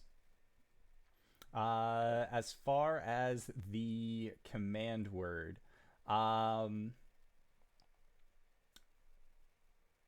So, I mean, you can determine that. Do I learn the command word from the identify, or do I learn that you would I know that need it, to attune to it to set it? yes. Actually, the iron flask doesn't take attunement. So you would just need to know what the command word is in order to actually set it. Once you know what the command word is, you can then change it. And But identified it isn't going to give me that. no, it is not written precariously on the underside of the flask. Okay. Would I know the command word? Before too much time passes, Cori would like to cast Locate Object on Crow's Mask. Ooh. Okay. Sounds good. If it is within 1,000 feet, she knows where it is. And if it's in motion, she knows which direction. It is in motion. It is currently heading northwest. She's gonna mount up on. She's gonna call Ampleforth to her side. Comes up, running beside her, and she's going to Breath of the Wild swing up onto his back and say, "All is not lost." And she's gonna ride. I'm sorry, your friend's not going to get the burial he deserves or doesn't deserve. I don't really know how this is working, but we got to go. I call Cybra over. Okay. Kendek is looking at you, Arjhan, looking at Cori as she swings up upon her horse, and then looks back at you, seemingly for some direction in what to do. I'm not going to tell you what to do, but we have a job to do. I'm going to jump up on Arvac and follow Cori. So, probably didn't hear. Would I know the command word or? Make a history check. Oh boy. 18. With an 18, I would say that you would know the command word. It is in Celestial, and the words are found a new home. Gil, raise a hand up for Arjhan. The flask, quickly. Yeet. Catches it. Says the command words and unstops it. And as quickly as had gone into the flask, the lady in green emerges back out. And when they look down towards you, Al, you know that for the next hour, they consider you to be a friend. And will do as your command, and will perform up to your commands as best as they can. He will short bow. We need to track a flock of crows that have left this forest. And we need to ride fast. And the lady nods and says, "Track them I cannot. But if swiftness is what you desire, then so be it." And as you ride towards the tree line, you all gain a tree strider's blessing. So you are currently able to just hop from tree to tree as you go through this wood. Alberjean's gonna sink his great sword at the head of Emil, pick up the hammer. I'm coming back for that later. Swing up on his horse and start riding. Okay. So make a... What we're going to do here is that we are going to do a It's an ability contest. That's what they're called. Skill check. Skill challenge. That's the one. We are going to do a skill challenge because Crow is currently flying away at a very quick pace. They're able to move close to, I think, as their flock. Let me just check on this real quick. I believe they can move upwards of 80 feet. Ooh. Fuck. So can our horses. Yep. Plus tree But stride. they have a. But tree yeah, striding. true. So they can move. Boop, boop, boop, boop. They can move 100 feet in a round. So they are going to be making. As they can move very quickly. Thankfully, you do have this Tree Strider's bonus. So everybody roll initiative to determine your order in the skill challenge. Actually, our horses can. Well, I used a war horse stat block. They have 60 feet of movement. Nice. I don't know. This is difficult terrain. But... It would be, but thankfully your ability to again go from tree to tree is helping close that gap pretty significantly. 5. Okay. 19.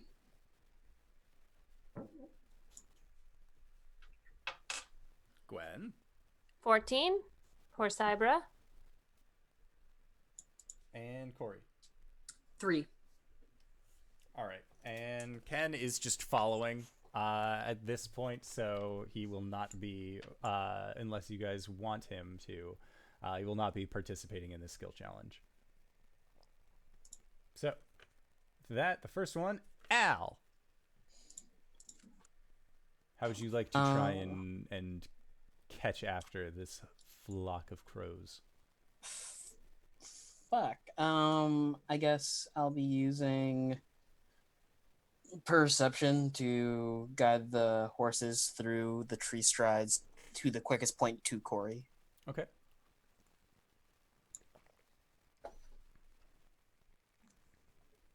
Natural 20. Jeepers! 24. Yeah, that'll hurt. Or that'll do it.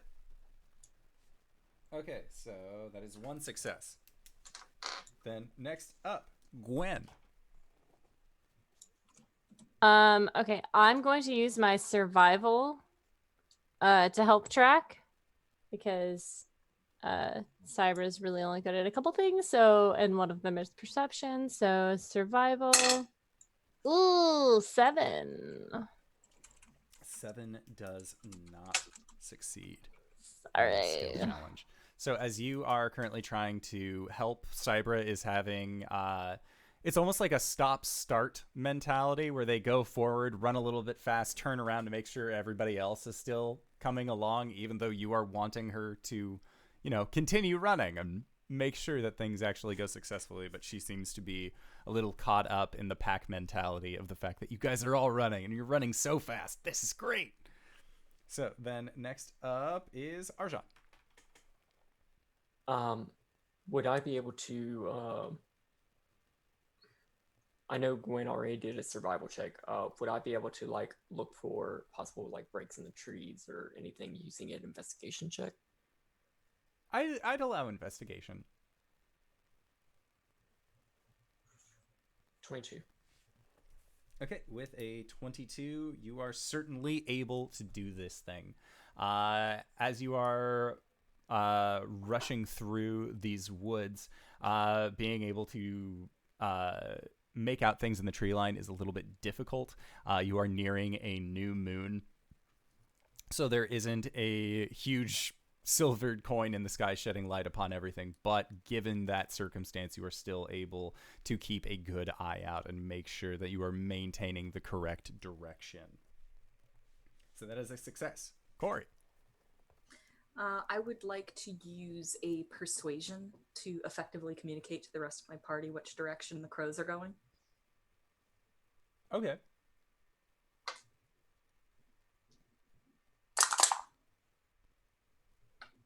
15. Okay, a 15 just succeeds. Awesome.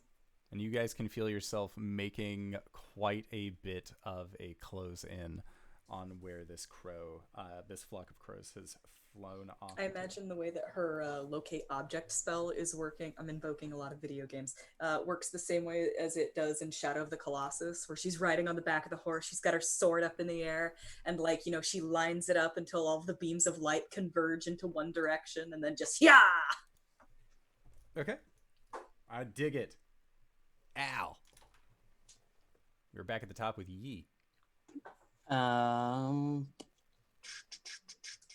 I don't have that many skills. I guess an athletics check to... I'm sorry, Lady Green, but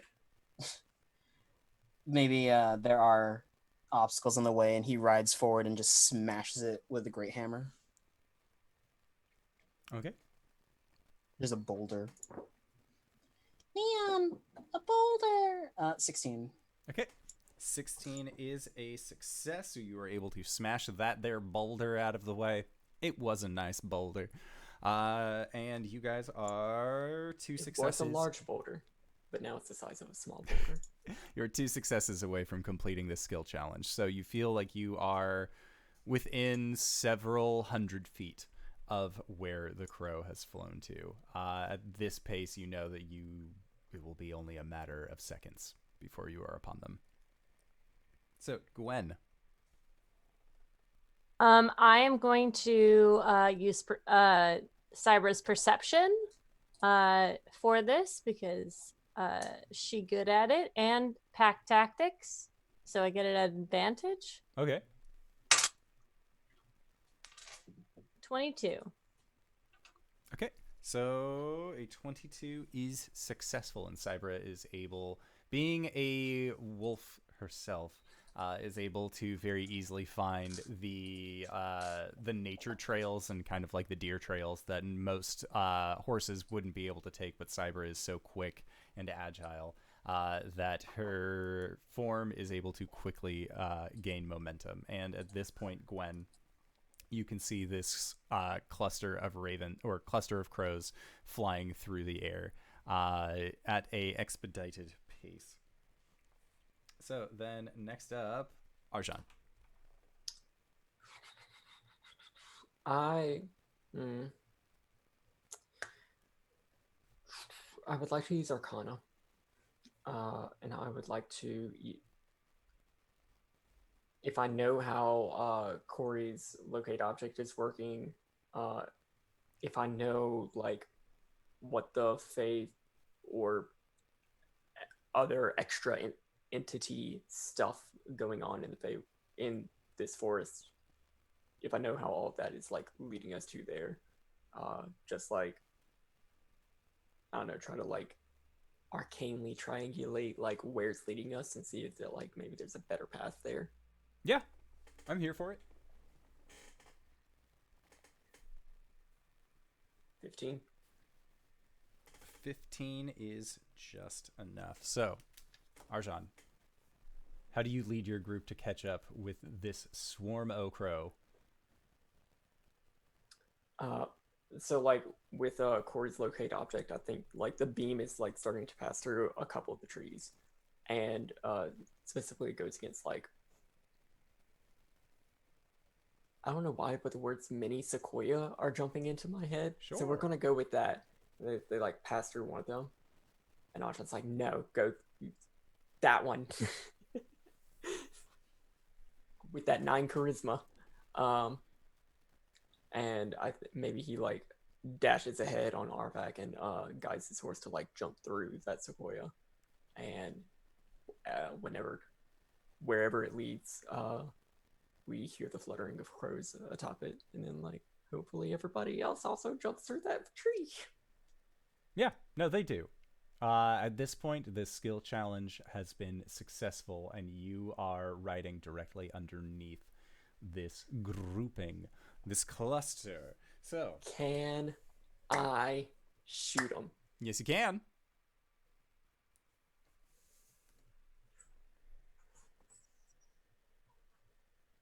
22. 22 will hit. And natural 20.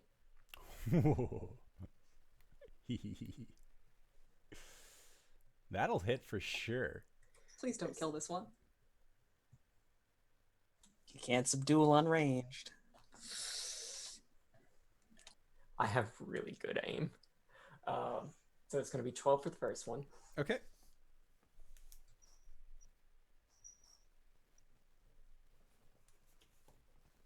Uh, 20 for the second.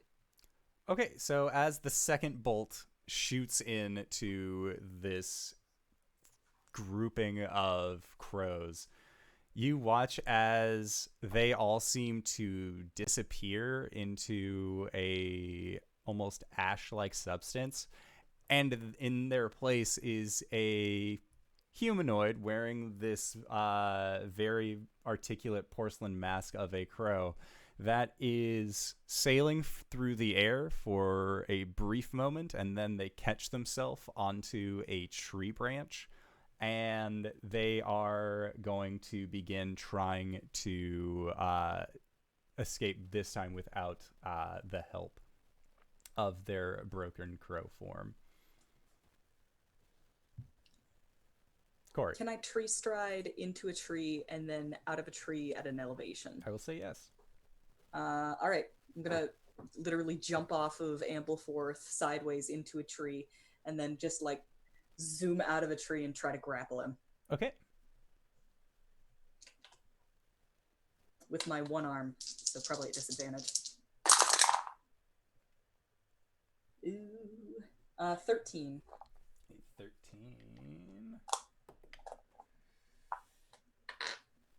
They got a 15. So as you go to grapple them, you just hear the voice behind the mask say, "Well, that's a neat trick, but if you could just stop for a hot minute, that would be wonderful." If you will allow it.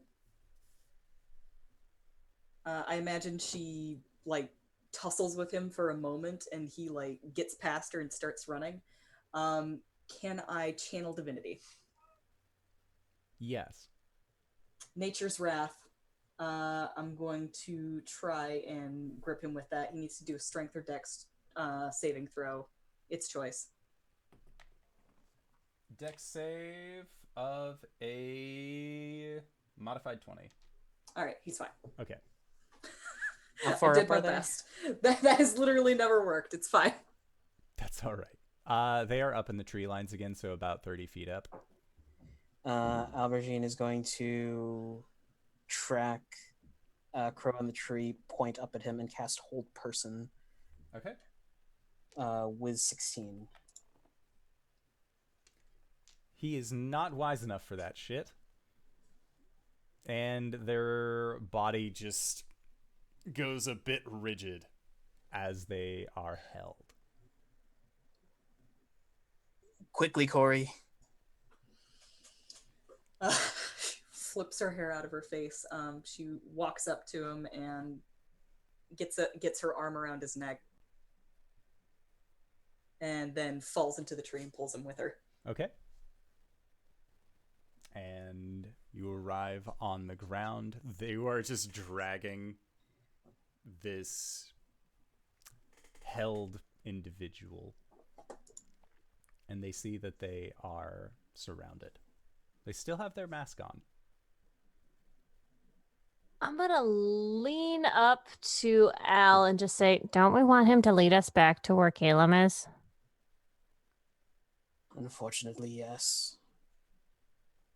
So let it slip.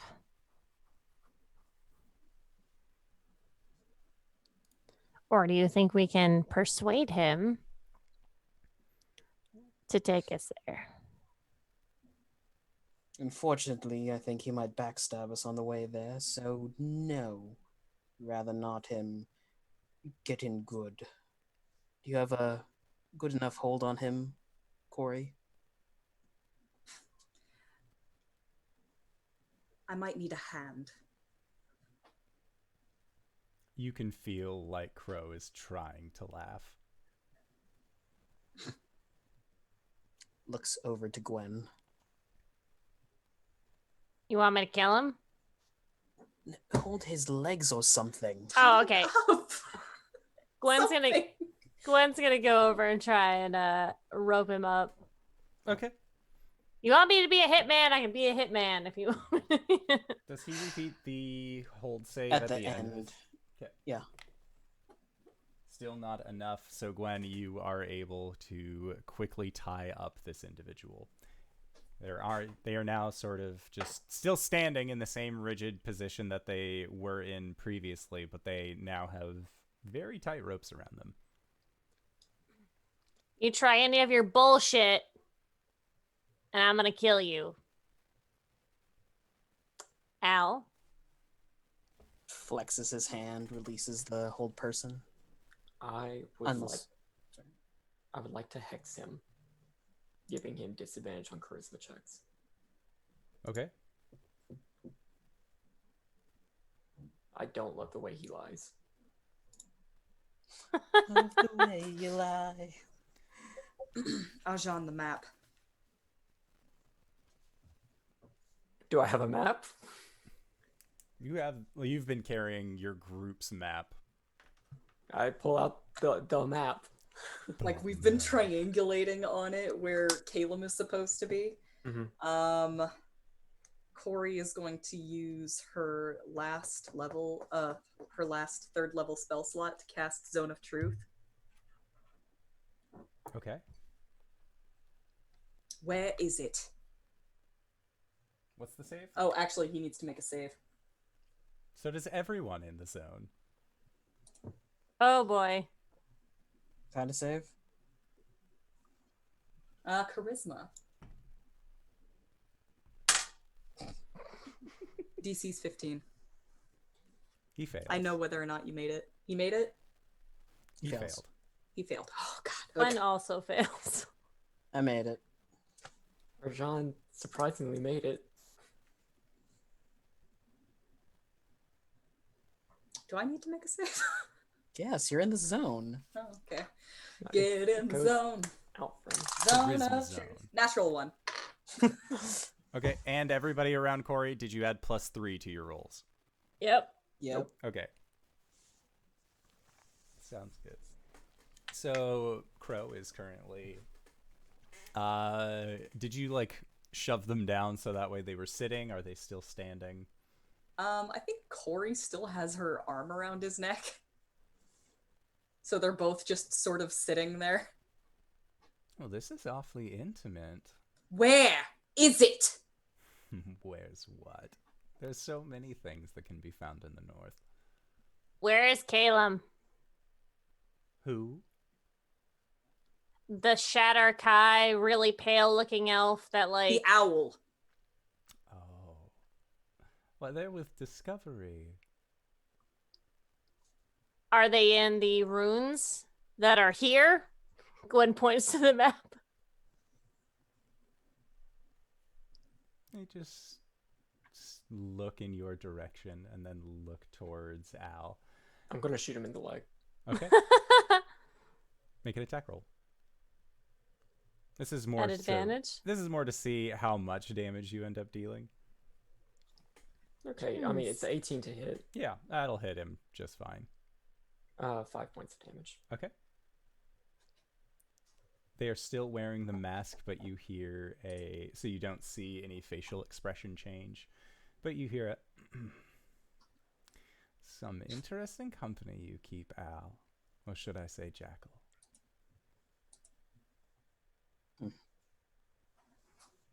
You can say whatever you want. I'm gonna rip that mask off your face in about 5 seconds. Oh no. I hold up whatever the other shall I one. do? I shoot him in the other leg. Up. Just gonna stand in front of him. I wasn't part of the Inquisition squad, but I learned a few things or two. He'll pull the arrow out and then punch him in the gut, and then use his lay on hands to heal him for 11. Oh, I forgot you've got that. He I was getting nervous. I only have 4 points. begins to dryly laugh as a little bit of blood comes from the bottom of the mask. You always had such potential.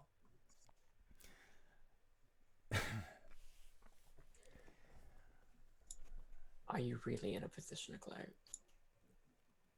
No, but Dude, I have this guy- something you need.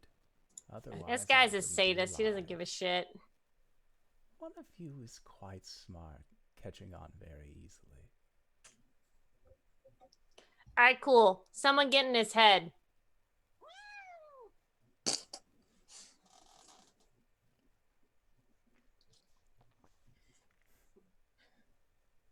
And who might that be? You. No, I'm the one who gets. I'm the one who brings the pain. I see. Would I know from the iron flask, does it work on things that are external, or does it also pull from internal? It's only external.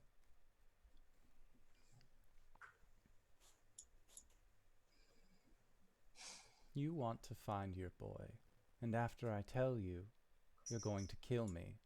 And if I don't tell you, you kill me.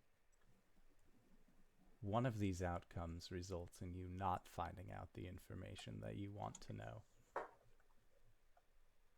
So I think you're going to keep me alive. Yep, we sure will.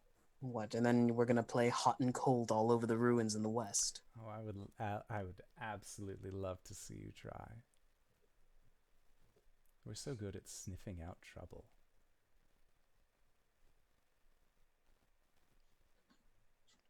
Grip tightens on the great hammer on his shoulders.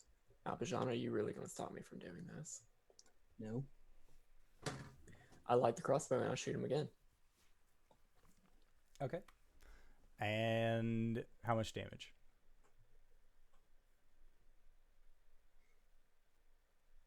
12 points of piercing. I'm going to reroll that. 4 points of fire damage. If he falls unconscious, I do have Spare the Dying that I will queue up. He does go unconscious. All right. Hey, I let's Spare the just Dying. get him drunk, and then he'll talk, right? That's not how this works. That's how I work. Have you never heard of the phrase loose lips sink ships? No. That's clearly apparent then. Look, If you have somebody that has information that you don't want getting out to people like us, well, they're going to be really hesitant to give out that information. so let's just kill him, and then we'll move on. Like, I mean, he's not going to give us what we want anyways. What if we just let him go? He's not going to go back. He's too smart for that. Is he? Or he goes back and warns them of our immediate coming, and all of a sudden we have the entire ruin on our heads. Then again, once they don't return, we'll have the ruin on our heads either way. Or we could take their masks, disguise ourselves as them, and then go in. What is on this person? It looks like they have on their sash what look to be two punching weapons that have what appear to be claws coming from either side. And you see that along their arms, they have these very intricate metallic bracers that seem to extend upward. They don't add any additional protection from what you are able to see at first glance, but you do believe that these look ornate enough to be magical in nature. Alberjean, you remember that Crow actually had bracers of defense that they would typically wear. He'll undo them and toss them over to Gwen. That won't work. Why not? There's only one of each animal at the facility. Yeah, so but you if we can't just impersonate Crow, because Crow is unique. Mysterious. I have a question. Would I know? Fae are all about charming people, right? Would I know somebody who would have access to charm person? There is an entire town of Fae ruled by an archfey that you are currently near. That's what I figured. So maybe, yes, someone. Oh shit, the Fae. I'm gonna do Someone's got to be able to help us. Right, but do we have time for that? This might save us more time than anything. Do you realize how big that desert is? We could be searching it for a year. Of course I know how big it is, Cori. I've been there, done that many times.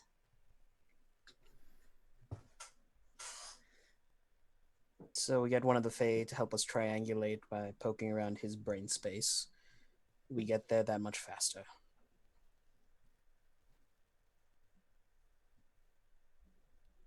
All right. Load him up on someone's horseback and let's go. We do that. Okay. Take him. So are you going back towards where Emil's body is, or are you heading back towards the town? It's on the way, right? You guys have the ability to hop through trees still, so it's not as big of an issue.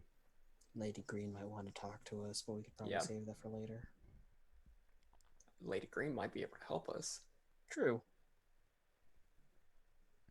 Yeah. All right, well, Cori and I will take this duder back to the Fae. You guys talk to Lady Green. We'll meet up, and then we'll go, because we wasted enough time. Meet, if we still can, meet back at this spot All right. within 30 minutes. 15 And protecting minutes. my people was not a waste of time. I'm sorry, that's not what I meant. I meant, like, Caleb has been there for a long time. I understand that. Cori rides. Shit, I think I'm in the doghouse. Yeah! Okay. So, as the groups separate, Cori, you and Gwen are going to be going back to the town. Kendek is going to be joining. He's going to be joining Arjhan's group. As again, he could go back to town, but he doesn't know anybody there. This is a weird party. He doesn't know where to be. Stay with Senpai. Yes. So the two of you end up making it back to the Hollow Locks, and Crow is along the backside of Ampleforth, probably, as Cybra is too small to carry her halfling companion, as well as this fully formed human. And upon arriving back in the town, Talon is quick to meet you, and when they see that you have this extra individual with you, Talon says, "My word! You've truly done it, haven't you? Is this the one that was causing us so much grief?" One of them, the other's dead. This one's a shape changer. We need a containment vessel that can prevent birds from getting through. He also has information that we need as quickly as possible. I see. Come this way. And Talon will, along the way, end up getting your three Furbolg friends, Melon, Goober, and Peach, to join as well. And when you say that you need a place that is inescapable by bird, the Furbolgs will communally cast a spell that causes vines to rear up from the ground and actually create a half dome over you and your group without any escape points leading outside. And on the underside of this dome, you see flowers beginning to bloom and blossom. And as they reach their fully opened form, they begin to shed light in this general area. And Talon will motion for you to set Crow up in a way that they will still be able to communicate. Gwen will place him. Okay. So you need them to be a little bit more persuaded? Yeah. Yeah, if you could just like probe into their mind and tell me exactly what we need to know, that would be like ideal. Nothing so barbaric. Instead, you just need to learn to have a little panache in the way that you speak. And at that, you see them extend a hand outward, and a dullish blue aura seems to wash over Crow. There. That should be enough. All right, Cori, wake him up. All right. She'll have Ampleforth lie down. She'll prop him up, and then just give him a gentle shake. And as Crow comes to, they look up towards you, Cori, and look at Talon. Say, I see what this is about now. Very nice. You've all done so well. Congratulations. Is he not being sarcastic anymore? No, he seems to be very truthful right now. He's speaking candidly to his friends. Ah, nice. All right, hey, so we're looking for our friend Caleb. He's like that really pale elf that has the black eyes. Can you like tell us where he is? Oh, yes. He is with Discovery. Okay, where's Discovery? He's in ruins of an ancient fortress. We never truly asked the name, to be fair. Right. It's about a 4-day ride north of Goulet. Does this seem like the ones I was thinking of? It does. Okay. Nice. And It's the only one with a fully working spire still. You need that for the lightning, wouldn't you know it? yeah, hey, what's been going on with him while he's there, dude? Oh, he's been very quiet. Uh-huh. Yes, it's rather admirable, to say the least. I remember when I first experienced Discovery's wonders, I thought as though I would die. But the expression on their face looked like they had given up on that option long ago. He is going to be absolutely nothing like this sordid land has seen since its establishing days. Truly a marvel. And he's but a test. And she's like saying this through clenched teeth. Is there any way to undo what's been done to him? And why would anyone want that? Well, you know, just in case. Friend, I never caught your name. My name is Gwen. Gwen? I'm known as the Tiny Terror. I am known as the Crow, but you can call me Julian. Julian. Yes. Open for adventure. Thank you so much for rating us. We're in a very intense negotiation. Don't worry, we're all friends here. Yeah, we're all friends here. It's great. So You didn't answer my question about the like turning him back thing. Like, has he been like actually altered in the brain and stuff? We do not alter the brain. Don't be ridiculous. If we did, Aldrin would never have left. He was always so full of himself. No, what we do is that well, discovery primarily changes things on a level of the soul. Uh-huh. In my case, it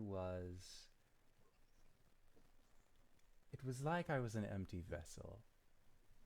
A vase beautiful in its creation, but empty and hollow nonetheless. And discovery found a fit for me. They paired me with something else.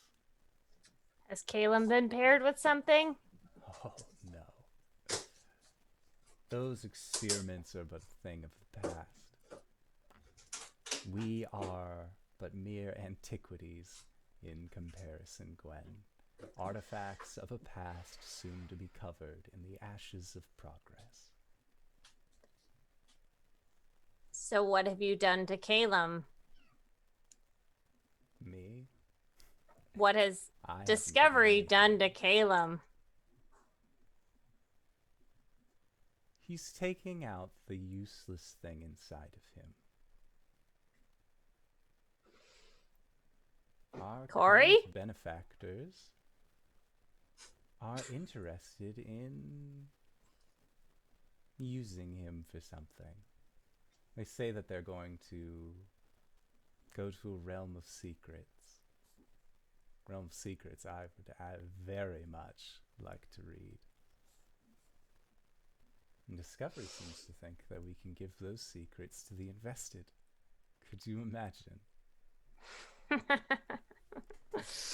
Cori, do you have any questions for our friend? Cos, Or thank he's you gonna- for gifting a sub to Open for Adventure! Cleric 2001, thank you for following. Oh, neat. Realizing that a murder is about to happen, Cori's gonna put herself between Gwen and the crow. Cori, do you have any questions for our friend? I have several. Then you better ask him quick. I like you. Your aesthetic is very pleasing to the eye. I'm terribly sorry. It's ravens, not crows. Oh. So close, sister. You said that you were a vessel. What did they put in you? A spirit of flames. Interesting. How many of them are you? I mean, how many others are there? Since we're going to be visiting them soon, we might want to bring snacks, and we don't want anybody to feel left out. How many of us are left?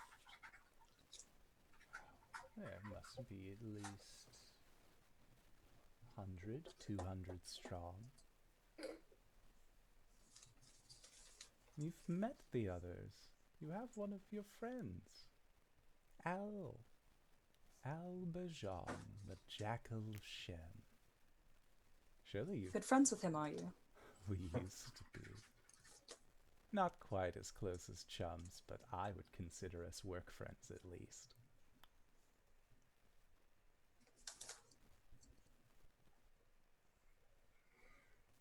She's gonna stand up and look at Talon and say, do you think that you could safely contain him for the foreseeable future? And Talon solemnly nods. I'm sure there are more questions that I would like to ask this one. Well, whatever questions you would like, kind friend, I am more than willing to deliver. Gwen is going to step forward with her axe. I think he's answered enough questions. Cori will stand between Gwen and Crow with a hard look in her eyes. And their head Cori. just tilts and looks at you through the mask of the crow. That looks awfully sharp, friend Gwen. Cori. I would hate to find out what would happen if we weren't friends. He's more valuable alive than dead, Gwen. He hurt Calum. Maybe not directly, but he is part of it. Yes. But we need the information that he can give. There are over 100 of them. And they're probably all out there, gathering up innocent people so that they can be hurt like Calum is. You think that we gather them? They come to us in droves like the lost flock they are. And he doesn't have a problem with talking. Please give me a persuasion check. Take Al, for example. Natural 20. Fuck! That's a 27. Fuck! Gwen just, like, can't and walks away.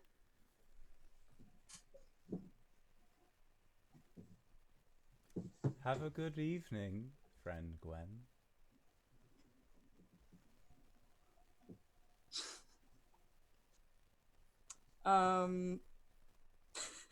As Gwen walks away, Cori will go to Talon and say, "Please put him someplace that my party, my associates can't find him."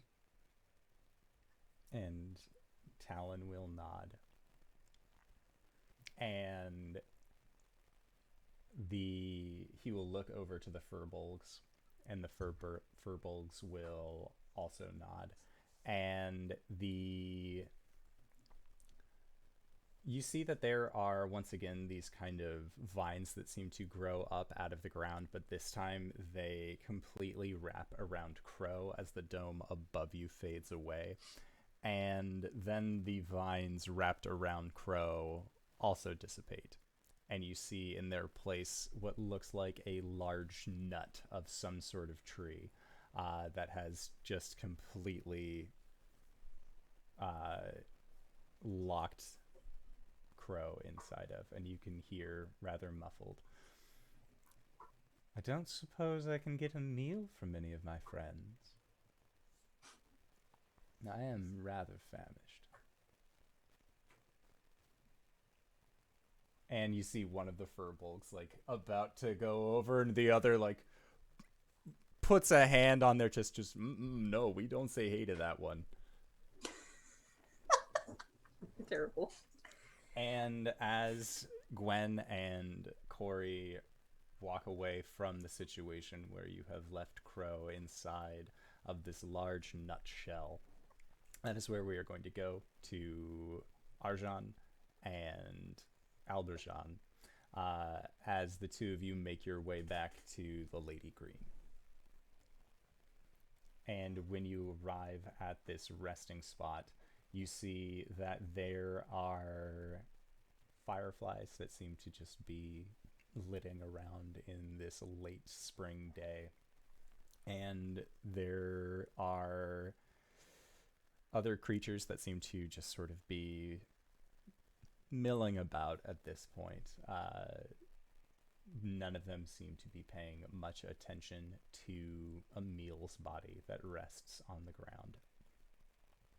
And you see this well-dressed figure with what looks like a wooded mask over their face that you know kind of freeforms with generalized expressions, and this bright green flame that seems to emanate where otherwise her body would be.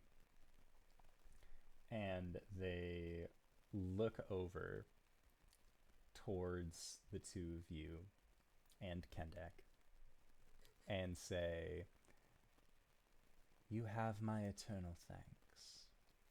Twice-fold, it would seem." My lady. What do you know of what's going on here? I am unsure.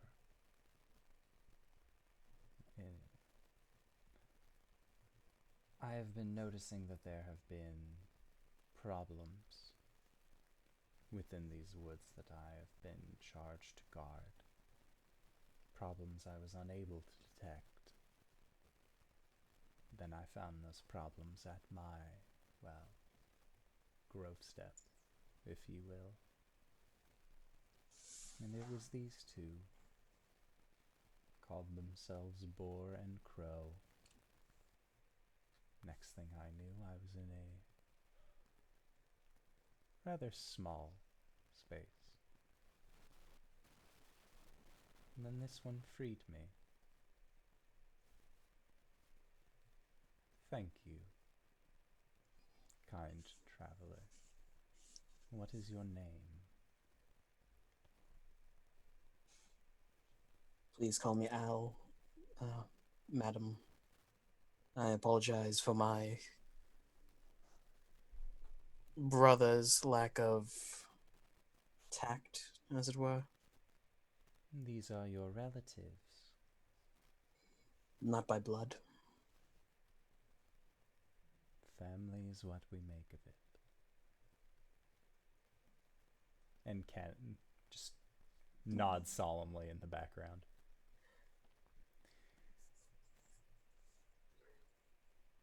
My lady, our friends are also working on this, but we have captured one of the people who have imprisoned you and may need to find information that we don't have a way of extracting.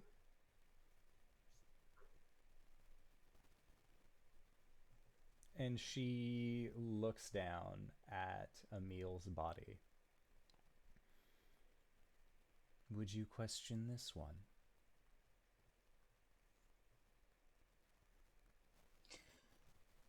Would that we could. He's a bit indisposed. These are but mortal problems. And she extends a flaming hand towards Emil's body, and you see that there is a cluster of new growth flowers that seem to come out from the blood that Emil had shed and left on the forest floor. And as these flowers bloom, you see that pollen sort of lifts up and then almost seems to be inhaled by Emil. And she, the lady in green, looks at the two of you. 3 questions you will be able to ask of this one.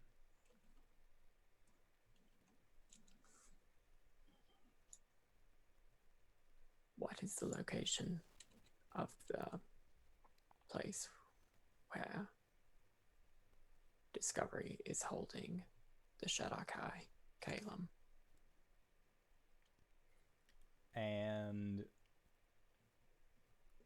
Emil says, Calidhorn Fortress. And I will spell that out for you as well, which is Kalethorn Fortress. Do you know what that is? I'm pretty new to this continent, friend.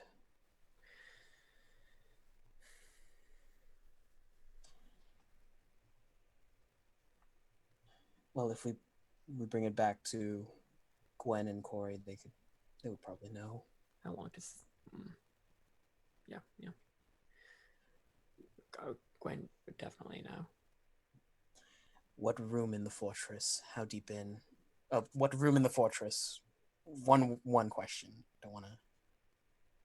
It's within the laboratory in the basement.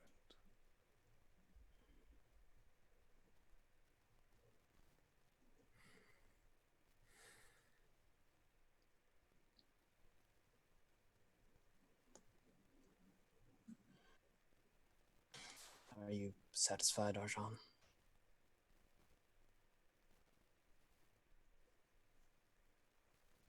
What will he become? And there is a pause. And with the last words that Emil is able to say, he speaks, a harbinger of destruction. And that is where we are going to call it for tonight's session. So I would like to say thank you to everybody who decided to stick with us and join us. Thank you to the multiple raids that we got during this. Y'all are crazy. I appreciate you. We have a giveaway going on, so check it out. You could win some pretty sweet and cool dice. And speaking of things that are pretty sweet and cool, hey RJ, where can we find you? What do you do?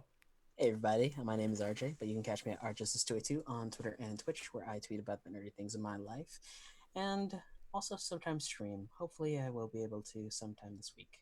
You can catch me here, of course, as Alberjean Ostafor, the Azamar Barbarian Warlock in our homebrew campaign. On Thursday, you can catch me over at G Game Nights, where we're playing a Good Society game called Elegant Suffering. I am a little noble boy named... No, he's a man. He's a man.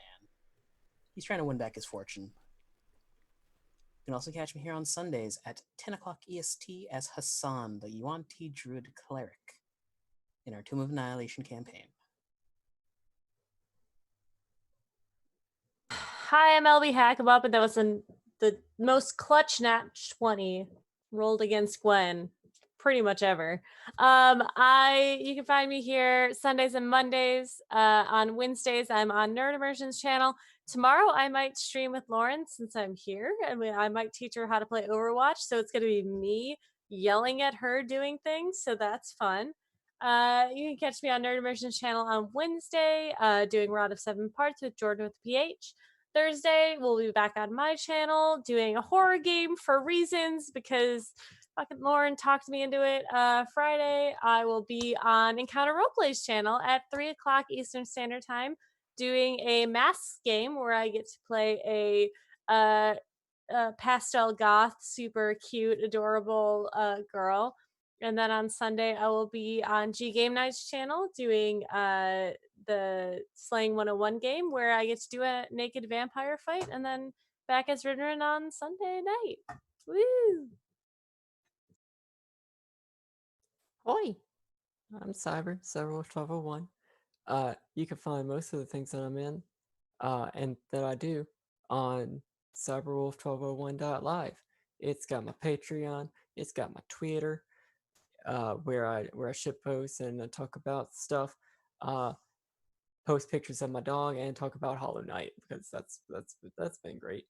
I've got a YouTube where I post all the archives from my Twitch, which you can also find there. I play video games badly, talk about lore. I'm starting Final Fantasy VII. I've never played it before. I don't know how long we're going to do that until I need a break from it, but we're going to do that.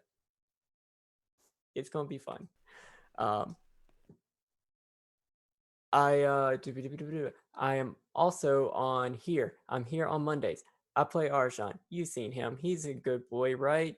Totally. He totally didn't sacrifice people to Tiamat today. So that's, it's great. I'm also here on Thursdays. I play Albus, the Simic Hybrid Sorcerer Bard. We just killed my my inner demons, who were also a big catfish, and apparently that was a bad thing. So yeah, we're dealing with that. I am also on Pro Restart channel on Saturdays. I won't be there for the next 2 weeks, but I'll be coming back later. And yeah, I play Kurik. He's druid, except he's not. He's in a blood cocoon right now. It's fun. Check that out. DanaeKeener.com. And speaking of DanaeKeener.com, hi everybody, I'm Danae Keener. You can find me at DanaeKeener.com. I do nerdy drawings, mostly related to D&D, and a lot of things on this channel. You can find me here on Sundays playing as Baz the Drow Rogue during our Tomb of Annihilation game that's set in the 1920s, or the fantasy Forgotten Realms equivalent thereof. And you can also find me here on Mondays playing as Coriander, the Elgin Paladin, DanaeKeener.com.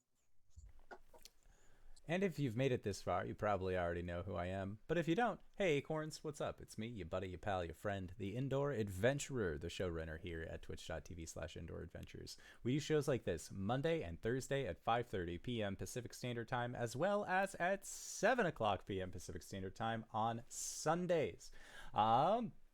If this is your first time joining us and you want to catch up on more of our VODs, you can go to youtube.com/indooradventures where all of those get posted, or you can find us anywhere where podcasts are made available for free. And then you can download us, take us wherever, leave us a review. It's pretty cool. Speaking of things that are pretty cool, we are having a giveaway go on right now for a raffle drawing. The first pick in the raffle will receive a 11-piece dice set from our dear friends at Die Hard Dice. Second place will receive a 7 set of dice. So both great things. You'll be picking the colors if you win them, and then I will just send them directly to your house. Otherwise, I would be showcasing them, but with the whole not touching things more than I have to, I'm just going to be sending it directly to you from the manufacturer. Good job. You did it. But with that, we are going to be heading into our after show called Nights in the Courtyard, which is currently being made available for free on our Patreon. So if you would like to help support the show, or if you're curious as to any questions that you might have and would like an answer to, feel free to either post them in the side chat over meow, or you can join us on Discord, ask us there, and then we will respond as quickly as we possibly can via our podcast. So with that, I would like to say once again, thank you to everybody who stopped by and rated us. That was really neat. And thank you to these players for putting up with my bullshit once again this week. And we'll see all of you guys next time. All right, everybody. Bye-bye.